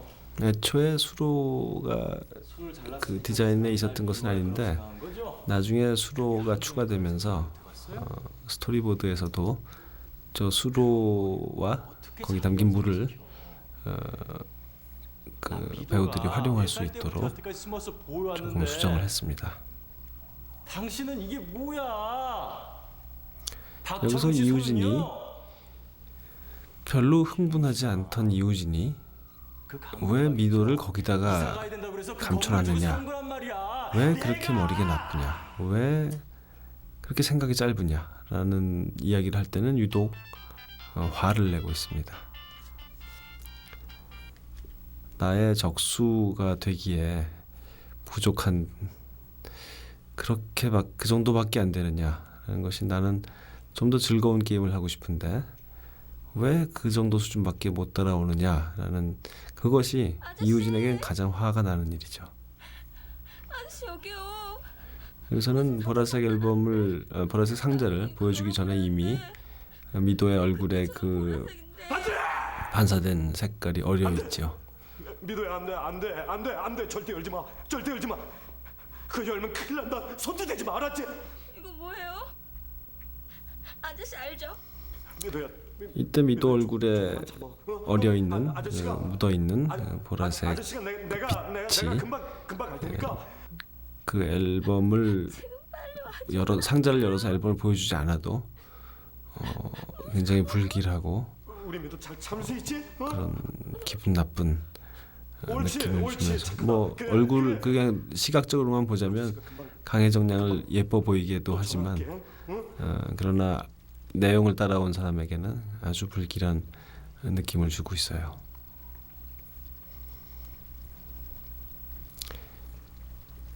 이렇게 보기에는 아름다워도 그 의미는 기분 나쁘다든가 또는 반대라든가 그런 식의 이중적인 그런 의미와 이미지가 서로 상반된 그런 것들이 항상 저를 매료시킵니다.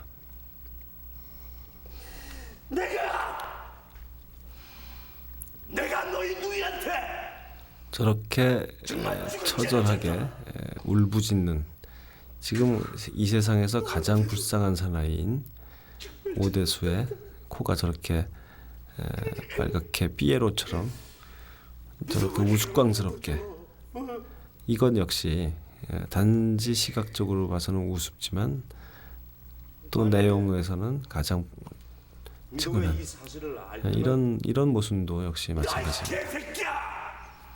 너 머리털끝부터 발톱까지 이 지구상 동선 안 보고 어디서도 네 시체를 찾을 수 없을 거야. 왜? 내가 잘근잘근 씹어 먹을 테니까.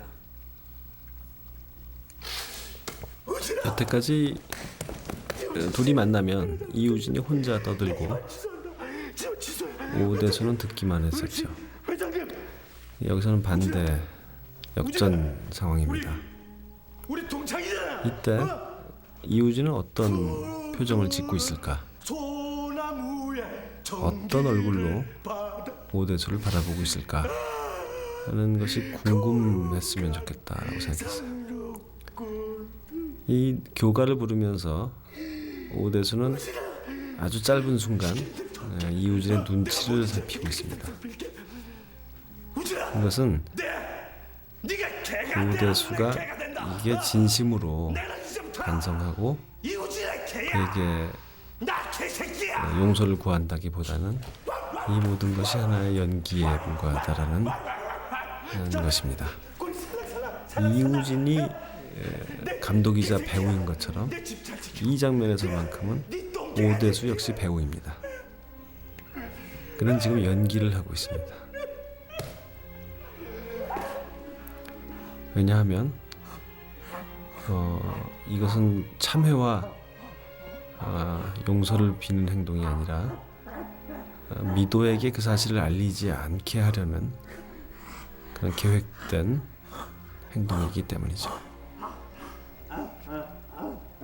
지금 저러고 있으면서도 오대수의 머릿속에서는 무엇으로 이우진의 행동을 말릴까 하는 그런 계산이 막 돌아가고 있는 거죠.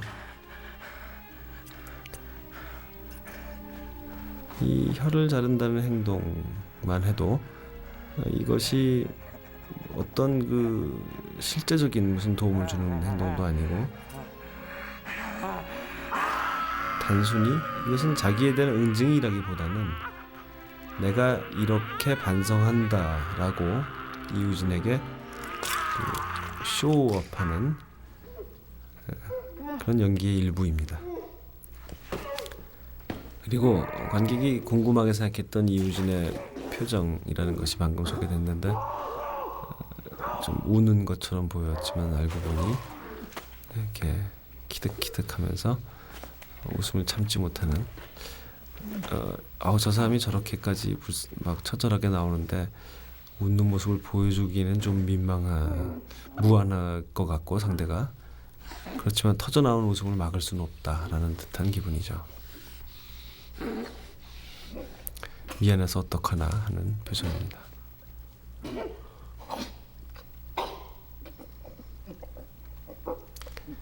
자기가 할 수 있는 최대한의 아주 오버액션이라고 할 수 있을 정도의 연기를 보여준 오대수는 이제 자 노력했습니다. 이제 처분만 기다리겠습니다 하는 태도입니다. 상자. 그의 보답이라도 하듯이 이우진은 당신의 연기를 잘 봤다. 박수 쳐줄만 하다. 그 말하면 노력했다라는 인정을 해주는 것이죠. 그래서 이 둘의 그 행동은 굉장히 격렬하고 또는 뭐 진심으로 가득 찬 것 같은 눈빛이고 그렇지만 사실은 전부 그냥 내보이기 위한 모습에 불과하고 이렇게 동반자살을 하나의 총알로 두 사람의 머리를 관통하는 동반자살의 제스처를 취해보지만 그런 것도 역시 다 계획된 쇼에 불과하죠. 이제 리모트 컨트롤러의 진정한 용도가 드러나는 장면입니다. 동반자살을 포기하고 당신을 죽이지 않을 테니 그냥 당신이 나를 죽여주세요 라는 듯이 리모트 컨트롤러를 건네고 떠나지만 사실은 그것의 용도는 전혀 다른 것이었습니다.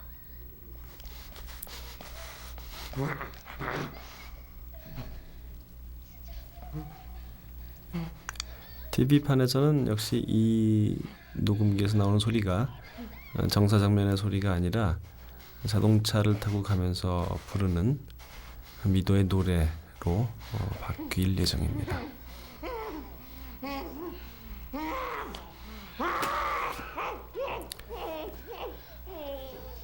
이우진의 그 오랜 세월에 걸쳐 계획된 이 거대한 장난은 여기서 끝이 나게 되는 거죠. 너희도 그럴 수 있을까? 너희도 그럴 수 있을까? 어쩌면 관객에게 던지는 질문일 수도 있고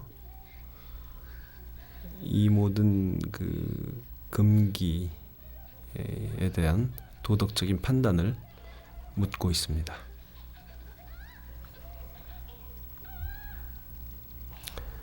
과연 우리는 오대수가 미도와의 관계를 알았을 때 오대수가 어떤 결론을 내리기를 바라는지 나중에 그 기억을 지우려는 행동에서 볼 수 있는 것처럼 그에게 어떤 종말이 내려지기를 바라는지 이우진은 우리에게 묻고 있는 거죠. 엘리베이터에서 누나의 손을 잡는 식으로 과거 장면으로 과거 시제로 장면이 전환됐습니다. 무서웠지. 이것은 계속해서 손의 모티브가 중요하게 작동하고 있죠. 결국 마지막에 이우진은 누나의 손을 놓아버립니다. 손을 놓았다는 행동, 나 기억해줘야 돼. 그것이 그에게 결정적인 죄의식의 원천이죠. 그래서 과거로 넘어갈 때도 손을 거쳐서 넘어가고 다시 자살 장면으로 이어질 때에도 손을 이용해서 가게 됩니다.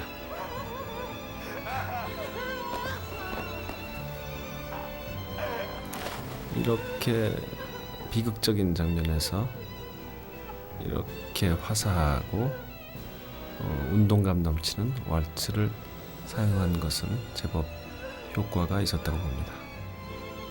이건 현장에서 즉흥적으로 생각해낸 아이디어인데 권총 모양, 누나를 놓아버린 직후에 바로 그 손이 방아쇠를 당기는 모양으로 바뀌죠.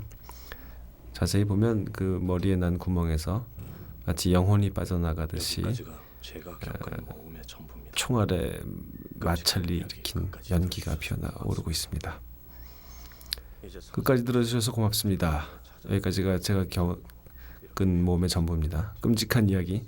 이 모드는 감독인 제가 관객 여러분에게 솔직히 내가 선생을 도울 이유 드리는 말씀이었습니다. 끔찍한 이야기였죠. 근데 말이죠.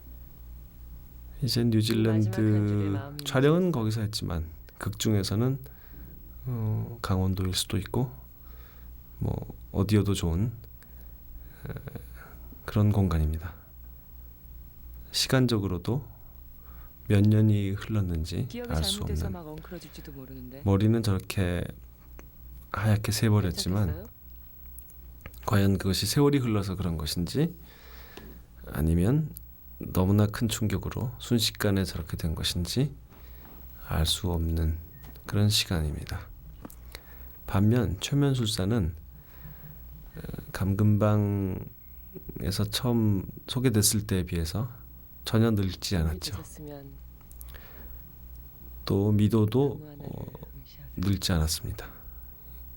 의도적으로 이 씬은 시공간 모두를 모호하게 해놓고 싶었습니다.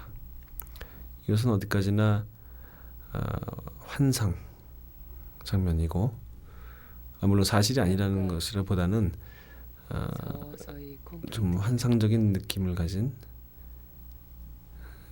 그런 초현실적인 장면이기 때문에 그런 리얼리티를 여기는 다 파괴하고 이웃집의 싶었습니다. 펜트하우스 아닙니다. 적막한 밤이네요. 그래서 최면으로 어딘가로 창가로 옮겨가는 걸어가는 당신의 발소리가 장면이죠. 그래서 아주 비현실적인 저런 전혀 근거 없는 보라색 광선이 조명되어 있는 그리고 격투가 끝나고 모두가 떠나가 버린 빈 집에 이제 돌아가 있는 오대수입니다. 내가 종을 울리는 순간 당신은 두 사람으로 나뉩니다. 오대수의 인격이 분리되는 비밀을 장면을 모르는 당신의 이름은 어떻게 찍을 것인가 많이 고민했지만 비밀을 아는 이런 당신은 식으로 아주 몬스터예요. 단순하게 가장 단순하게 종이 또 한 번 울리면 몬스터가 처리를 했습니다. 뒤돌아 걷기 시작합니다.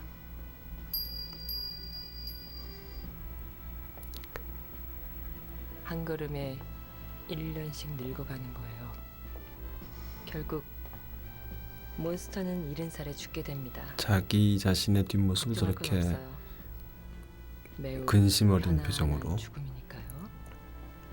걱정스럽게 지켜보는 흔히 이런 장면에서 행운을 빕니다. 유리에 반사된 영상이 허상이라는 생각이 들 때가 많지만 사실 여기에서의 이 장면에서의 역설은 걸어가는 실물이 몬스터고 유리에 반영된 상이 오대수라는 데 있습니다. 그것이 그 사실이 이 영화의 결론을 모호하게 만드는데 한 역할을 하고 있죠. 자, 과연 오대수는 미도가 자기의 딸이라는 기억을 지우는 데 성공했을 것인가? 저는 그것을 불분명하게 하느라고 나름대로 제법 애를 많이 썼습니다. 하얗게 새버린 머리를 만지면서 이게 뭐냐라고 묻는다면 둘은 오래간만에 만난 것일까? 또 미도는 어디에서 오는 걸까? 뭐 이런 여러 가지 의문이 꼬리를 물고 생기지만 거기에는 아무런 답도 없습니다. 누구랑 있었어? 누구랑 있었느냐? 물론 그것은 최면술사와 있었다고는 답이 가능하겠지만 어쩌면 또 몬스터와 같이 있었다라고도 볼 수 있겠죠.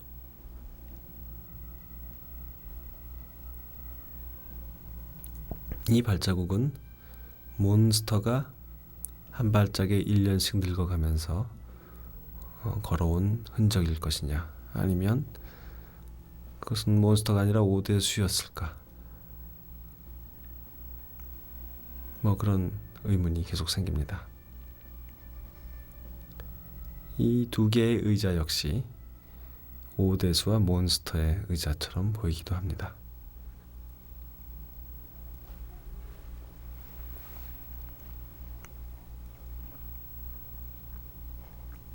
사랑해요, 아저씨. 조금 부자연스러울 정도로 아저씨라는 말을 강조해서 대사하고 있죠. 사랑해요로 끝날 것인지, 사랑해요 아저씨일 것인지, 사랑해요 아빠일 것인지, 여기서의 호칭은 굉장히 중요한 문제였습니다. 이 오대수의 미소, 일그러진 표정을 여운을 좀 간직하기 위해서 크레딧 올라가기 전에 약간의 그 검은 화면을 배치했습니다. 그리고 현장에서 즉흥적으로 그냥 찍어놓은 화면인데 이 험준한 산맥이 이들의 앞에 펼쳐진 미래라는 것은 분명한데, 그 상징성은 분명한데 과연 그것이 어떻게 관객에게 비치느냐 하는 것은 관객 각자의 바람에, 그들의 소망에 달려있는 것입니다. 이 둘의 사랑이 계속 이어지기를 원하는 관객이라면 산맥보다는 저 아름답게 물든 노을 져가는 저 하늘을 더 유심히 볼 것이고, 반대라면 어두워져가는 험준한 산맥을 더 강조해서 보겠죠. 어느 경우든지 이들의 사랑이 이루어지기를 바란다면 그런 사람에게도 둘의 관계를 알아버린 이상 그것을 마냥 축복해 줄 수는 없는 일이고, 둘이 함께 살아서는 안 된다고 생각하는 도덕적인 관계이라면 저렇게 애틋한 사랑이 깨져야 하기를 바라야 하기 때문에 그건 역시 마음이 편한 일은 아닐 것입니다. 언해피한 해피엔딩이기도 하고 해피한 언해피엔딩이기도 합니다. 그래서 마지막은 적어도 이렇게 아름다운 평온과 음악이 끝난 후에 바람 소리로 역시 모순된 인상을 일으키려고 했습니다. 감사합니다. 끔찍한 이야기 끝까지 들어주셔서.